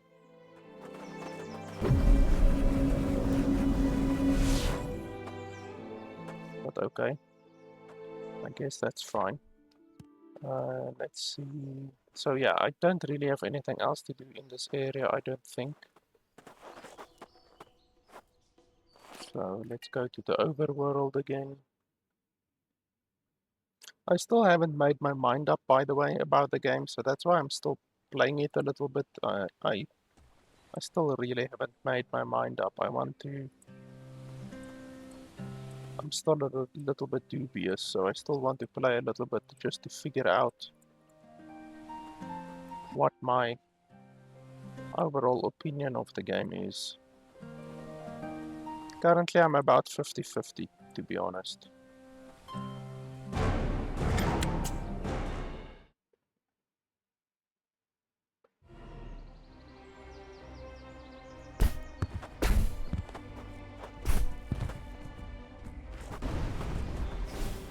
Holy shit, the bear can dodge. Take that, bear.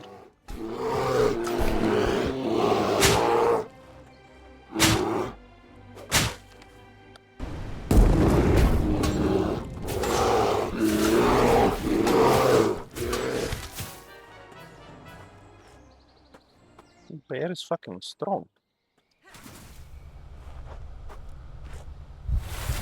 So this one generates 1, 2, 3, 4, 5. So it generates 5 times, which means 50 mana. So that's not very good. 50 mana, that's really not a lot.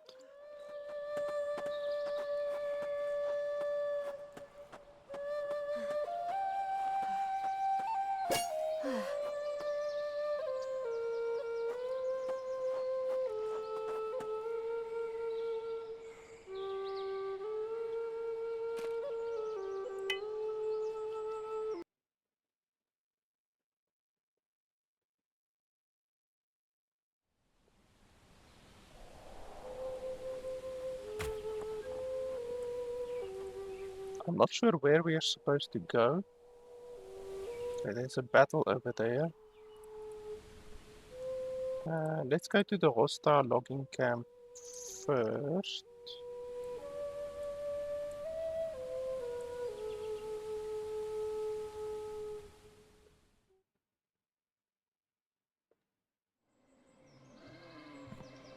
Okay, then we have to switch our weapon again.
I don't know what that thing actually does.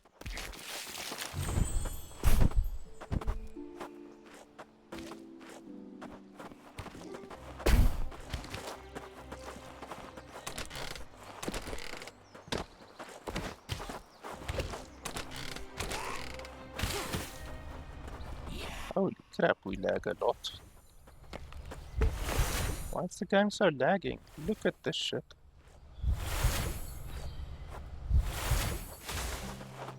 Why was the game so laggy all of a sudden? It didn't even, like my GPU or my CPU didn't even spike or anything like that. It was simply just lag out of nowhere.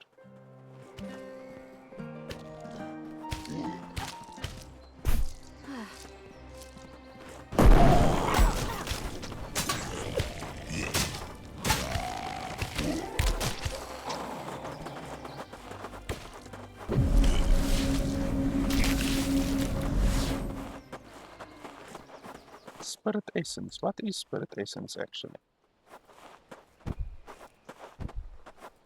Useful for a variety of crafts. Okay, that's very useful once again. Fantastic amount of information that you're actually provided with.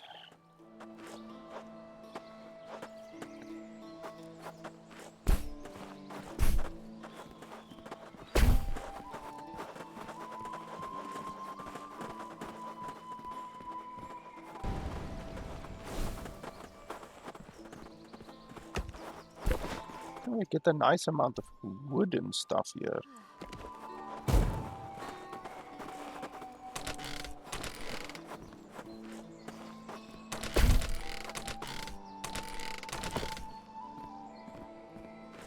Skeletons, you're actually in my way.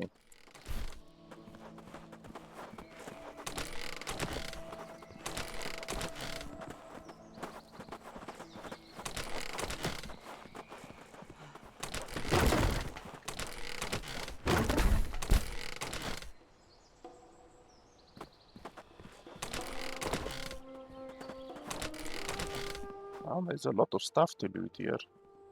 Holy crap.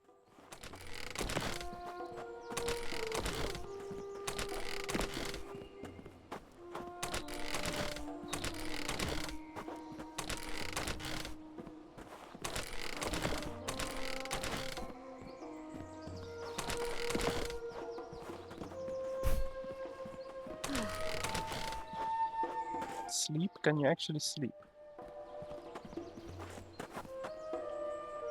Okay, apparently you can sleep in the game. Out of my way, skeletons.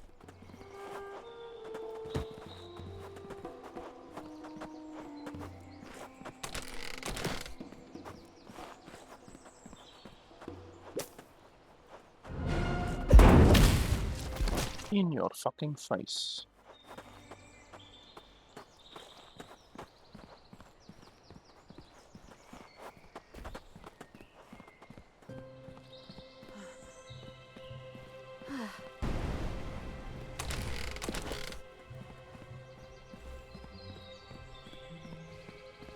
Okay, I think that's all of the stuff nearby that we've looted.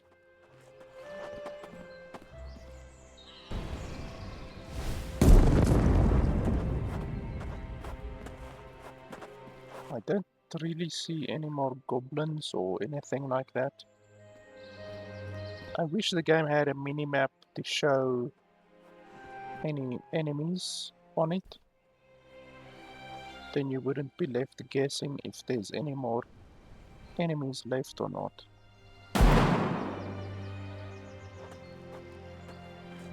But okay, I guess that's it. We got a crap load of loot from this encounter. Like, holy schmoly, we got a lot of stuff. We got 7 pickaxes, 8 shovels, a whole bunch of food and drink and logs. We got a crap load of logs, crap load of sticks.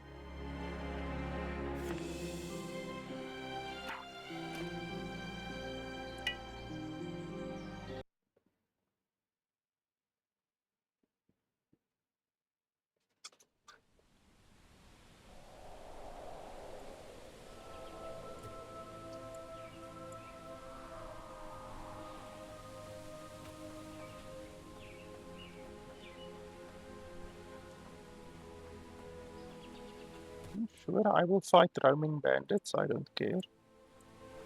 Come over here if you want to.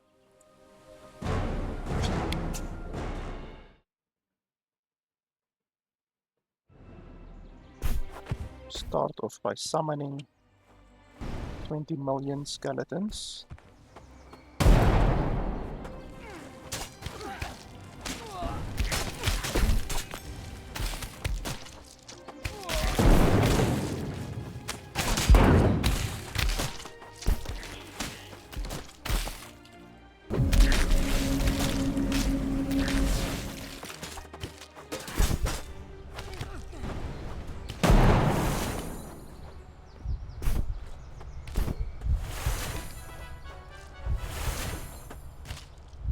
Okay, all enemies defeated.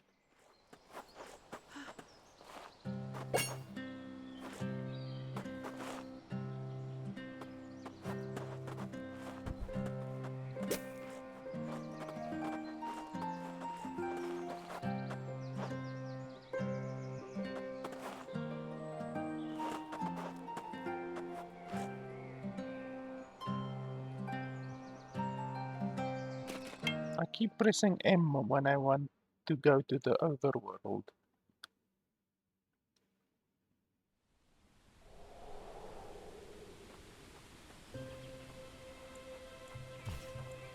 Sure, we can take more bandits.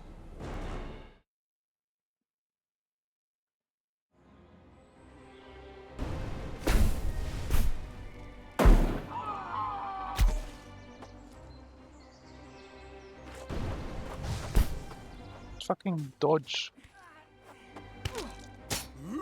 In your face, dodge that.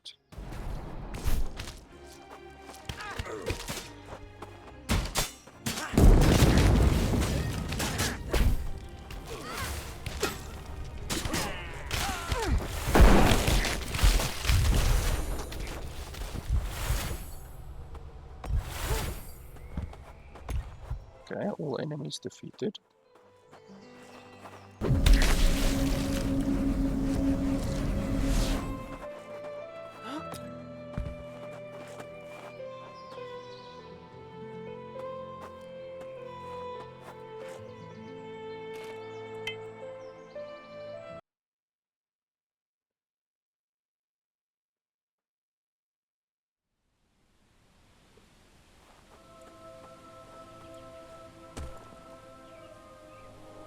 Where's the next city?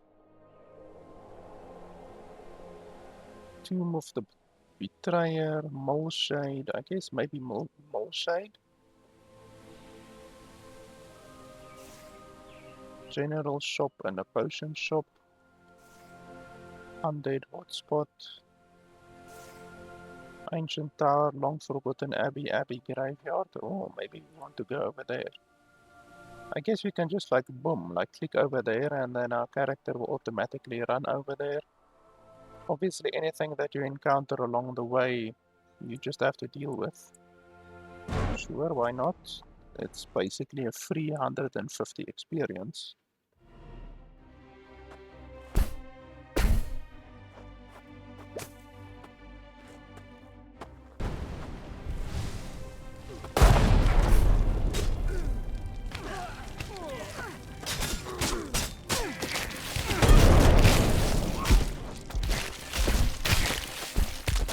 Holy ragdoll physics, Batman.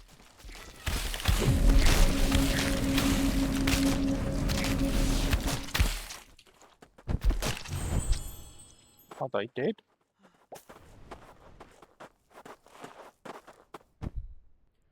Nope, there's definitely still someone over there.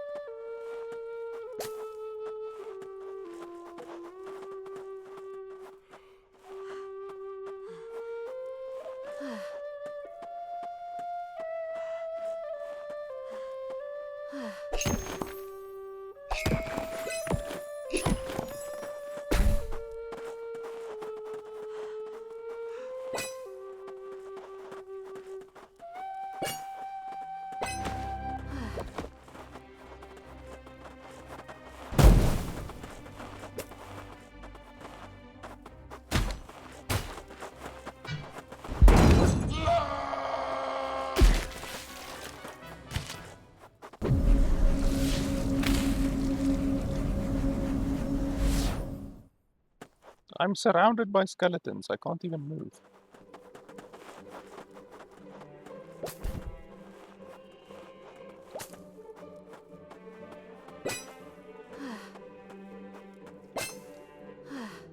It's a nice amount of mushrooms and stuff here.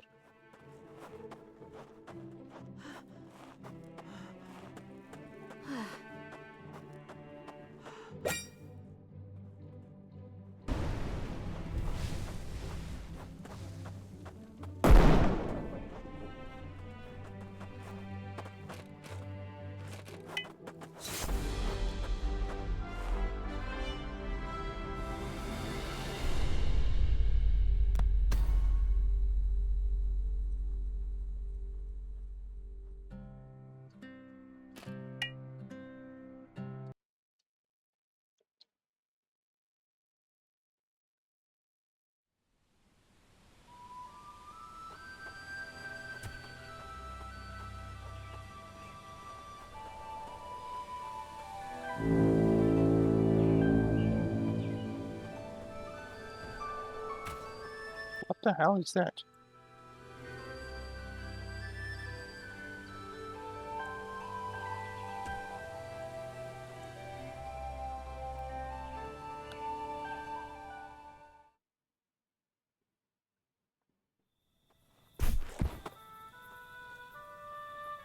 Meteorite is incoming.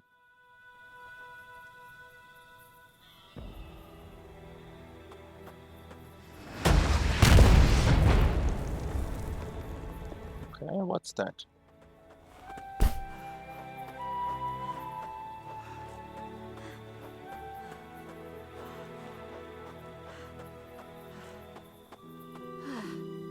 Level 12 mining. Well, I don't have level 12 mining.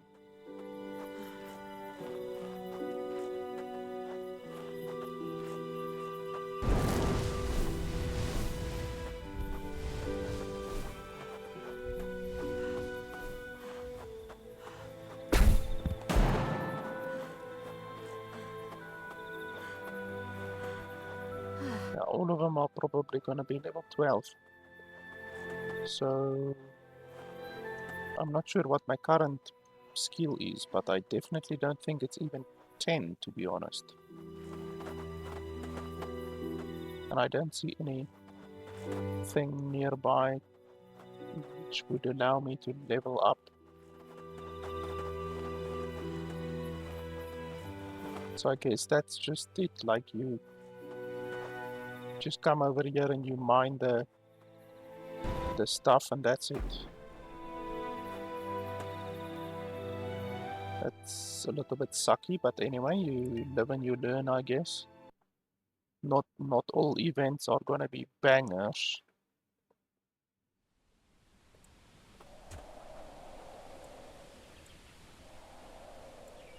Caravan ambush, we can maybe go over there.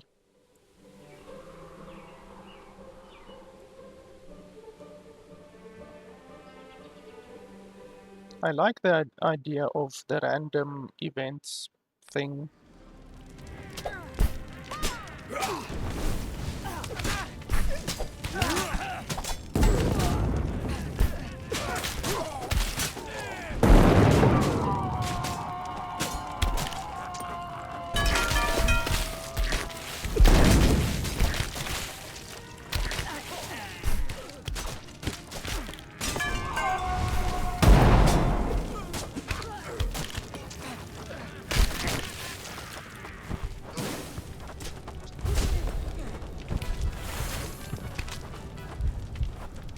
Okay, all enemies defeated.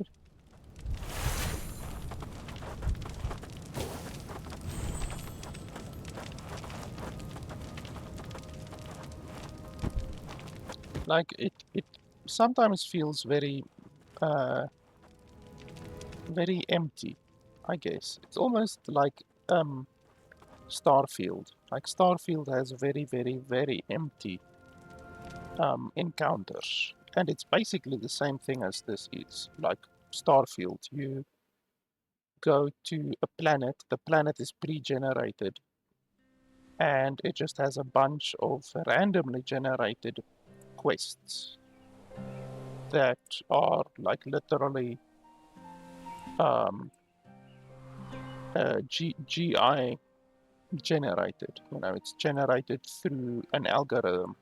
So it uses a set amount of variables. So instead of having orcs, like it basically is like a word jumble. So it will have orc, caravan in a ice biome, and the next time it will have elven workshop in a volcano biome, and the next time it will have a dwarven temple in a water biome. That's literally what this game is doing and what Starfield does. And that's why Starfield feels so fucking empty, because it's just literally doing that 24/7. That's what all of the open world content um in Starfield is. Um so yeah, it's definitely like this game feels like that. Now, this game doesn't have a fucking $200 million budget, obviously. So this game can't really get as much shit for doing that as Starfield did, but it's still what this game is doing.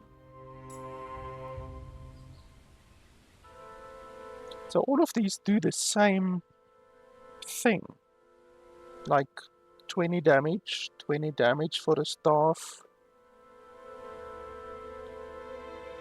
Like, I would like an example of what the difference is between these.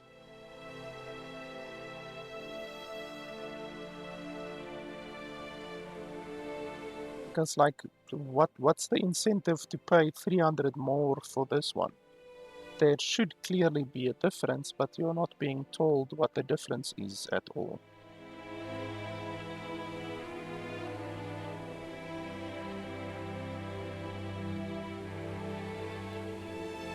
He's also very expensive with his bullets. The other one, the dude in the castle, was not as expensive with the bullets.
Hey, we have the next level of spells over here.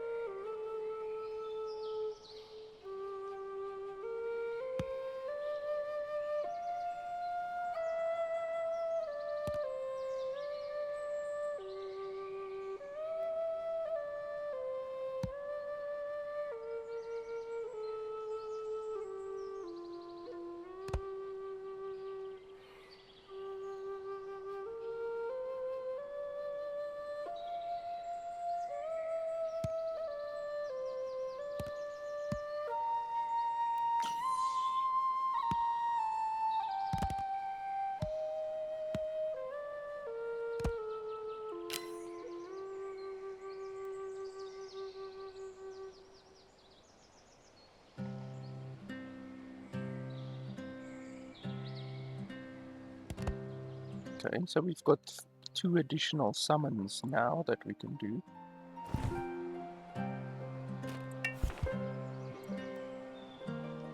So we've got that one. I don't like this blood totem very much, to be honest.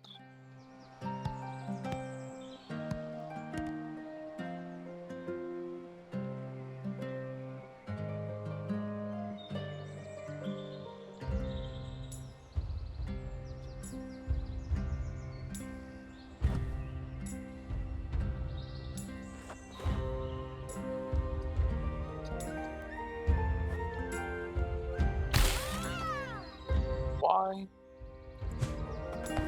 What the hell was that? Just randomly falling down. Like a baby throwing a tantrum.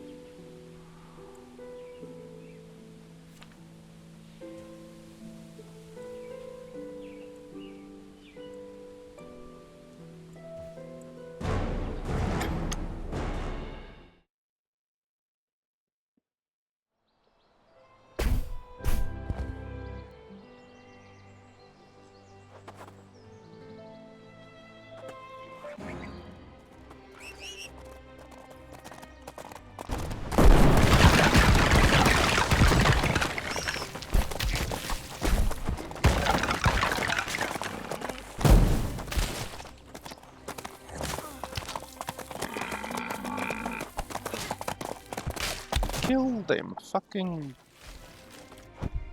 destroy the bastards.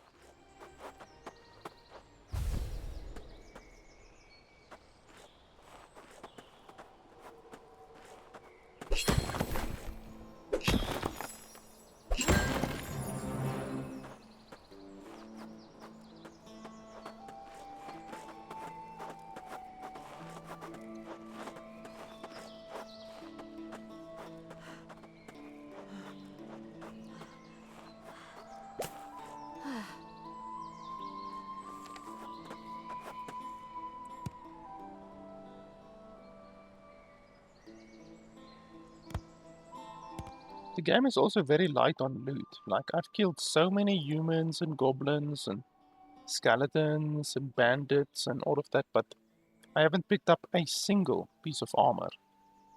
Like, literally not even one piece of armor. They sometimes drop like daggers. I've got like 15 of the same daggers.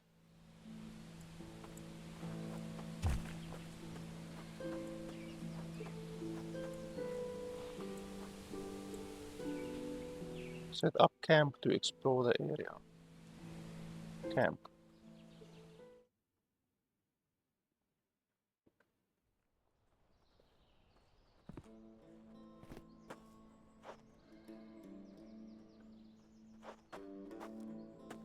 Okay, so where's the location that we actually... the tower that we're actually looking for?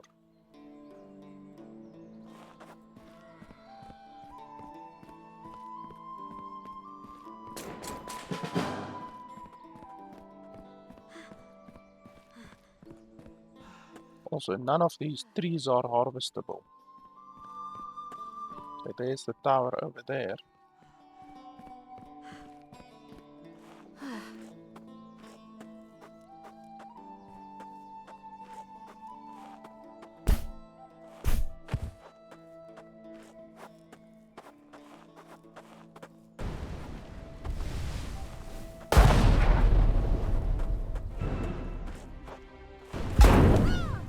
Holy. Okay. The one-hit wonder, apparently.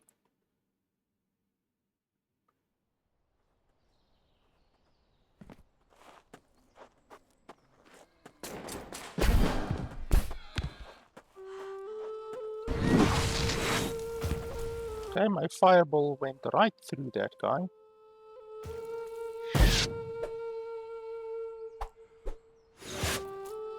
What's attacking me?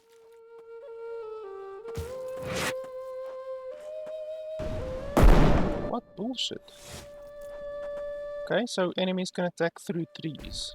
That's fantastic.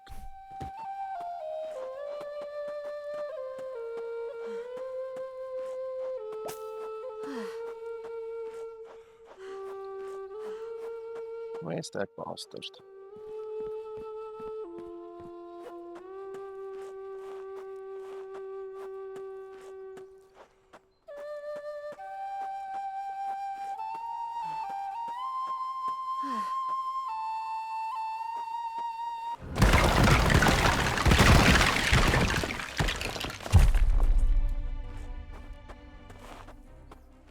Is he dead? Okay.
So what are you supposed to do in this area?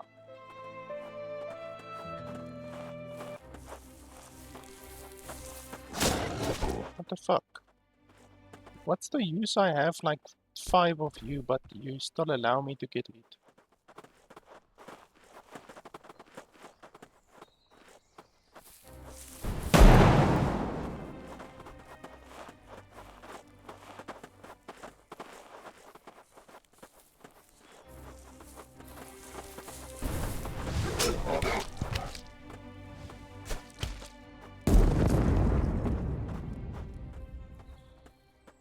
So I don't understand. This entire place is basically empty. With a couple of wolves and 1 or 2 mushroom guys, but that's really it. There's nothing that I can do around here.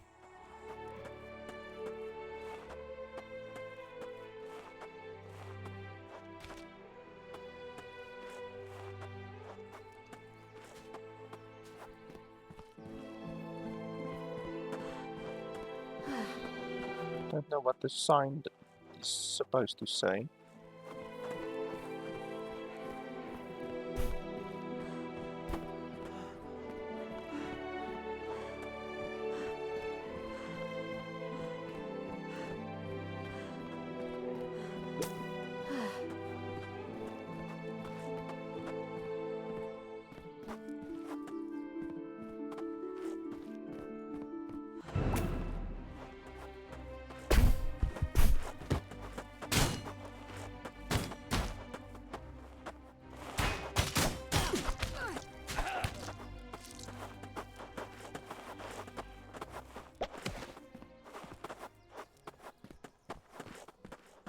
I really have no idea where I'm supposed to go.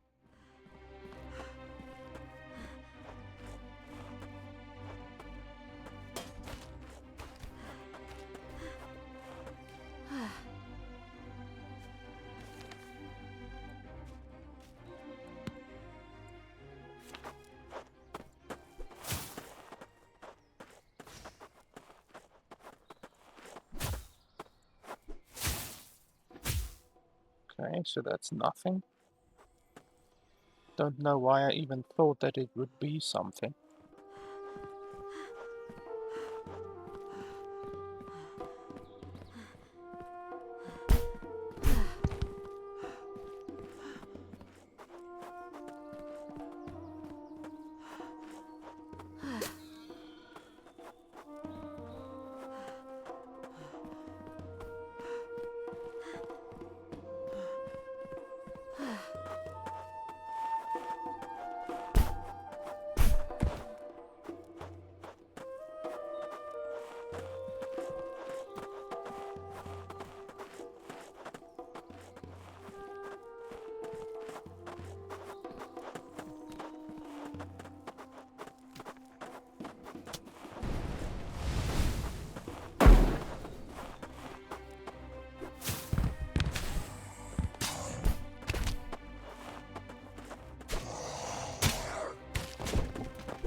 Oh, that guy's level 15.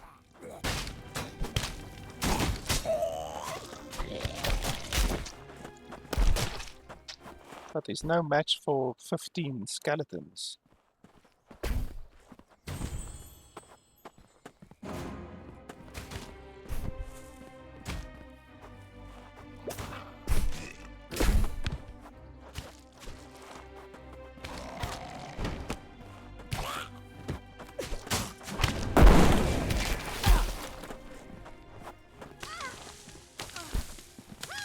Oh, I'm burning. I didn't know I could inflict myself with burning.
So what exactly is the point of getting up here?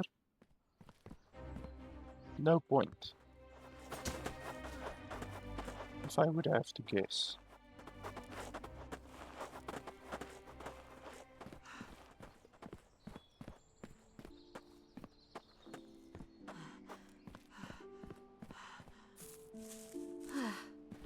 Don't know what the point of that is.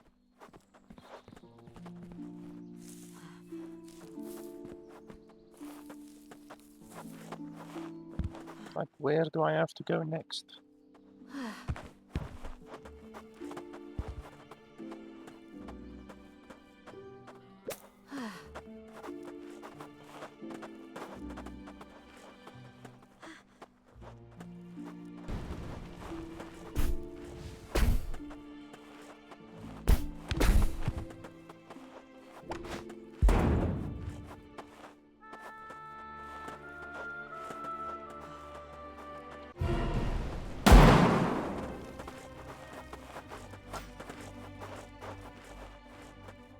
Like, honestly, I have no idea where to go. And as I said previously, the fact that the game has no map really doesn't help the situation. If you don't have a map, you can't really see where you need to go. You can't see where you've been, you can't see where you need to go. Can't see where the points of interest are.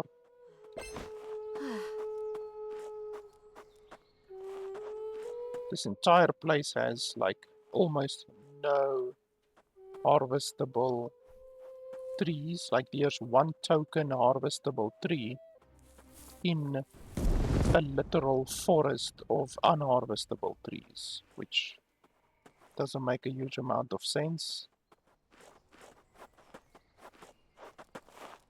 The game has a really big lack of enemies and just general fauna. It has a lot of flora, even though you can't interact with the flora for the most part, but the fauna, like, there's one token deer and then one token deer over there, and then maybe one little rabbit over there. Like, the game is so sparsely populated that it's just really crazy that the game is so big and just devoid of anything. It's unfortunately one of those situations where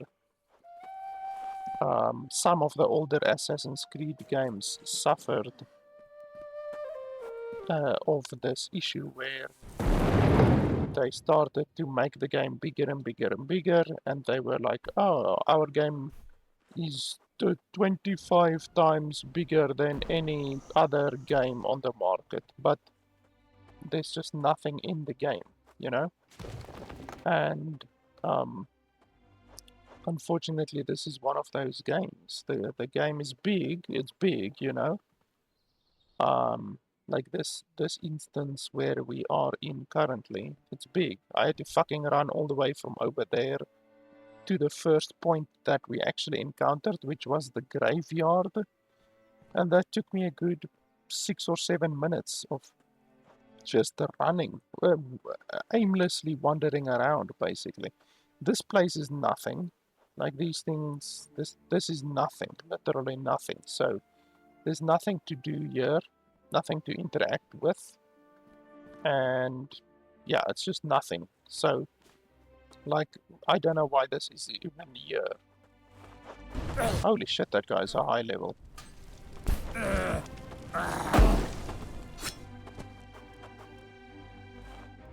Maybe attack the fucking guy, maybe? Maybe try that strategy. So yeah, the game is very, very, very empty. In many regions, most of the regions, it's empty. Like there, one skeleton attacked me. Otherwise than that, you actually have to search for enemies. There's a wolf over there. Yuppie. One wolf. Let's go kill it and get absolutely no reward and no experience. Yeah, no reward. Super fantastic. So, yeah, this is the game you're dealing with. So as for the world and the gameplay, it's really not good. It's just very, very empty. I got a fantastic single tooth from that guy, and I already have 16 of them. I don't know why I'm getting goblin fangs from a skeleton, but anyway. This loot that I picked up was literally from the very first, I think, 4 or 5 enemies that I killed. So they were pretty much designed to drop these. Otherwise than that, I haven't picked up a single piece of armor since then. So I've killed probably 200 or more enemies since then, and I haven't picked up a single piece of armor. I've picked up probably 15 of these daggers so far. I actually sold a couple. So I picked up about 15 of these daggers. And then I think I picked up one of these, and I picked up one of these. That is, and I think I maybe picked up 2 of these. All of the other stuff I looted. So yeah, if you like a game where you pick up the same weapon repeatedly, then yeah, definitely this game is the game for you. I haven't picked up any ranged weapons or anything like that so far. No ammunition, so arrows or bullets, none of that so far. No armor so far. No jewelry. The game has jewelry. Haven't picked up any of that. No helmet, no shoulder pads, no greaves, and I've killed probably in excess of 200 enemies. I picked up a lot of reagents and crafting materials and stuff like that, but nothing else. The game doesn't have a tutorial. Like, it has a tutorial for cooking and crafting, even though it's not really a tutorial. It's just a quest that tells you that you must cook and tells you that you must smelt something. It doesn't actually show you how to smelt it. So the game really doesn't have a tutorial. All of the stuff that, like, skills aren't explained at all. Literally no tutorial or explanation for skills. No tutorial or explanation for the attributes, so your health, your mana, and your stamina. when you level up, you can increase those. It doesn't show you by how much those are increased. And that's another issue. The fact that the game is absolutely abysmal. It's fucking terrible. Honestly, one of the worst games that I've ever seen with regards to the amount of information that is provided. So, if we look at the necromancy, for instance, it says here, summon a single undead walker to fight at your side. How much damage does the skeleton do? What is the attack speed of the skeleton? How much health does the skeleton have? How fast does the skeleton move? How long does the skeleton stay summoned for? Because it is not infinite. We have discovered that it is definitely not infinite. It's around 5 minutes that a skeleton stays summoned for. In fact, I would rather say it's around 3 minutes, in fact. So that gives you the that gives you an idea of the massive lack of information that you are provided. No damage details, no health details, no attack speed details, no summoning time details. The same can be said on the weapons. So, if you look at this weapon, this is a throwing hatchet. And it says at the bottom, a hatchet made with the intent to be thrown. So when we equip the weapon, you can't throw it. There's literally nothing that you can do to throw the weapon. It is not a throwing weapon. The speed says below average.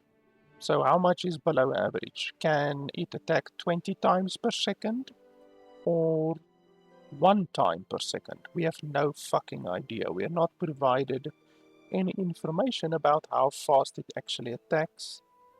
The damage, I'm actually baffled that it shows the damage. That's amazing. Like 10 out of 10 IGN with the fact that it shows you the damage.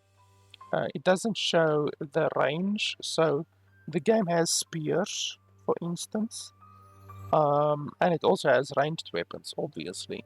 And it doesn't show the range. So you would assume that the spear has a longer attack range than a melee weapon like this.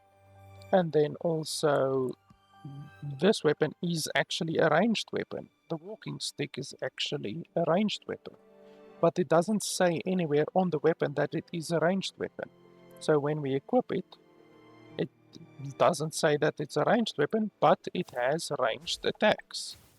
So how does that make any fucking sense? Also, it consumes your mana. So when you attack, you can see that it consumes about 6 or 7 mana to attack, and it doesn't say that on the weapon.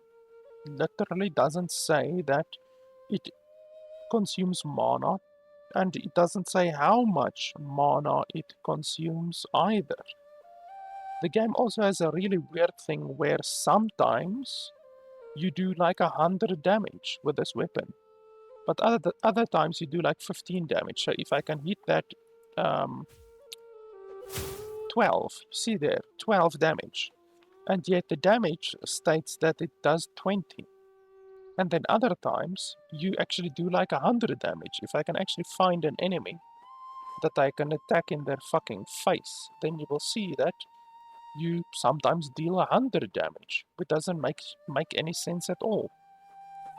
Like, I'm looking for an enemy, but do you think I'm going to fucking find an enemy? Ah, yeah. So they've 660, or does it stack? I'm not sure. But you're gonna see if I can just maybe... Like, sometimes you do a fucking 100 damage, which I really, really don't understand. Where? I just saw another enemy around here somewhere. Like, honestly, just the fact that you actually have to search for enemies over there is already a sign of how fun this game is going to be. And the answer is not at all. There we go. You see there. I dealt like 140 damage with a single hit. Like, where the fuck does 140 damage come from? Like, it can't be a critical hit because a critical hit is 3 times the damage. In this game, it's 3 times the damage. So it can't be a critical hit because a critical hit would have been around 60 damage, not fucking 140 damage. So I don't understand that. Where does 140 damage come from on an item that normally deals 12 damage per hit? Like, that's fucking like 10 times, more than 10 times the actual damage. So that doesn't make fucking sense. A lot of things in the game doesn't make sense, and yeah, like, I don't know. It's just not a very good game at the end of the day. I like the randomization of the random events that you encounter in the overworld. Like, that's nice and everything.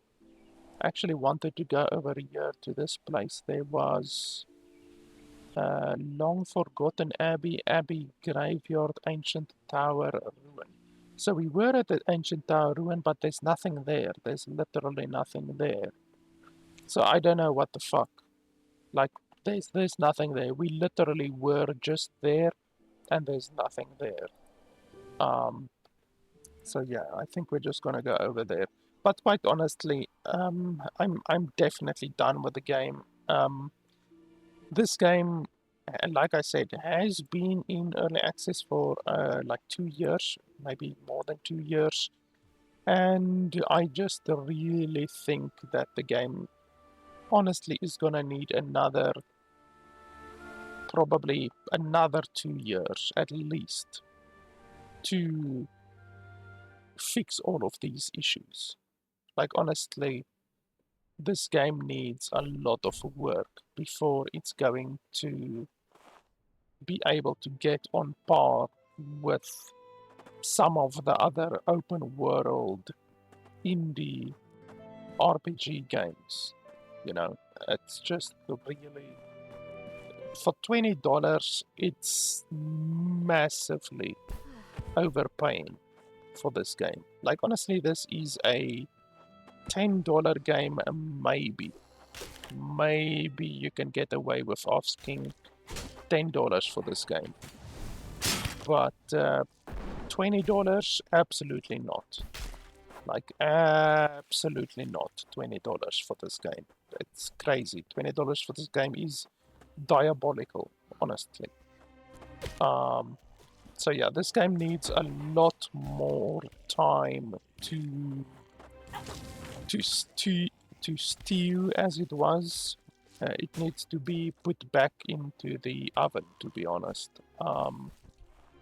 Like, I don't have an issue with the concept, all of this kind of stuff, but it needs more enemies, way more clarification. Like, this is not even any clarification.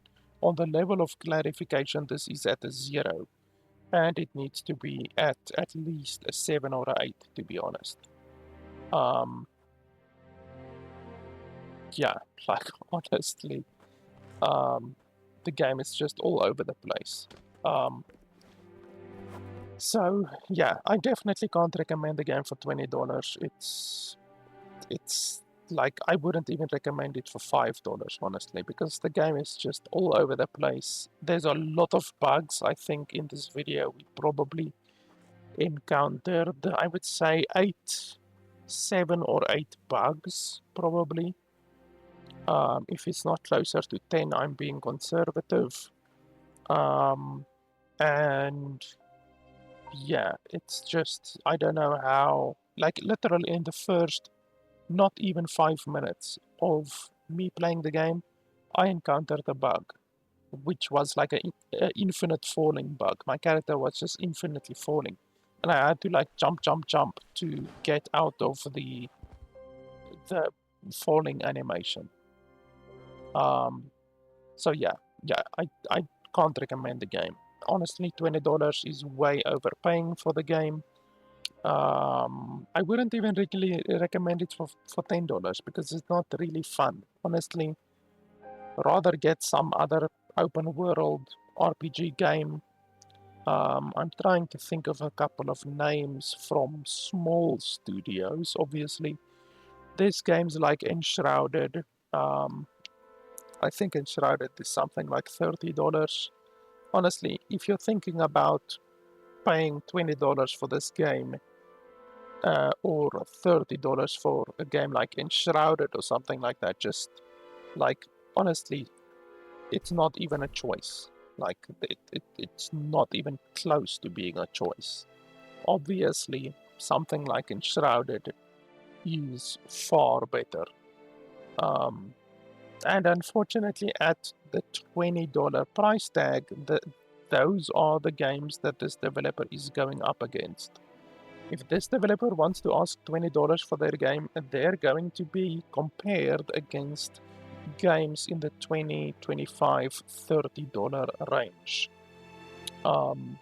So yeah, they simply will not be able to compete against other open world RPG games.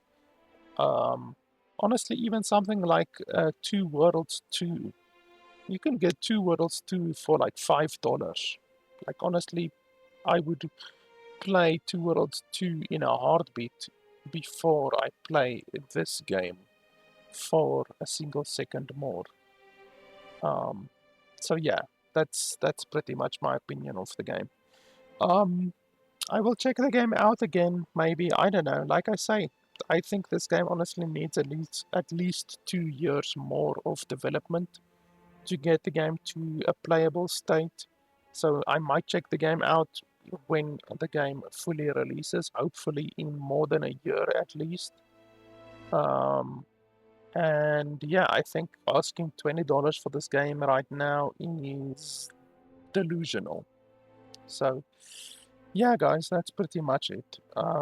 As always, if you want to support the channel, you can head over to uh, patreon.com/LFP. I purchased this game with the money that I get from Patreon. So indie games like this, and just really pretty much 50% of the games on my channel, I would not be able to review and play if I didn't have your support on Patreon. So your support on Patreon directly allows me to play more games and do more reviews for you guys. So yeah, thanks a lot for watching, and I will see you guys next time.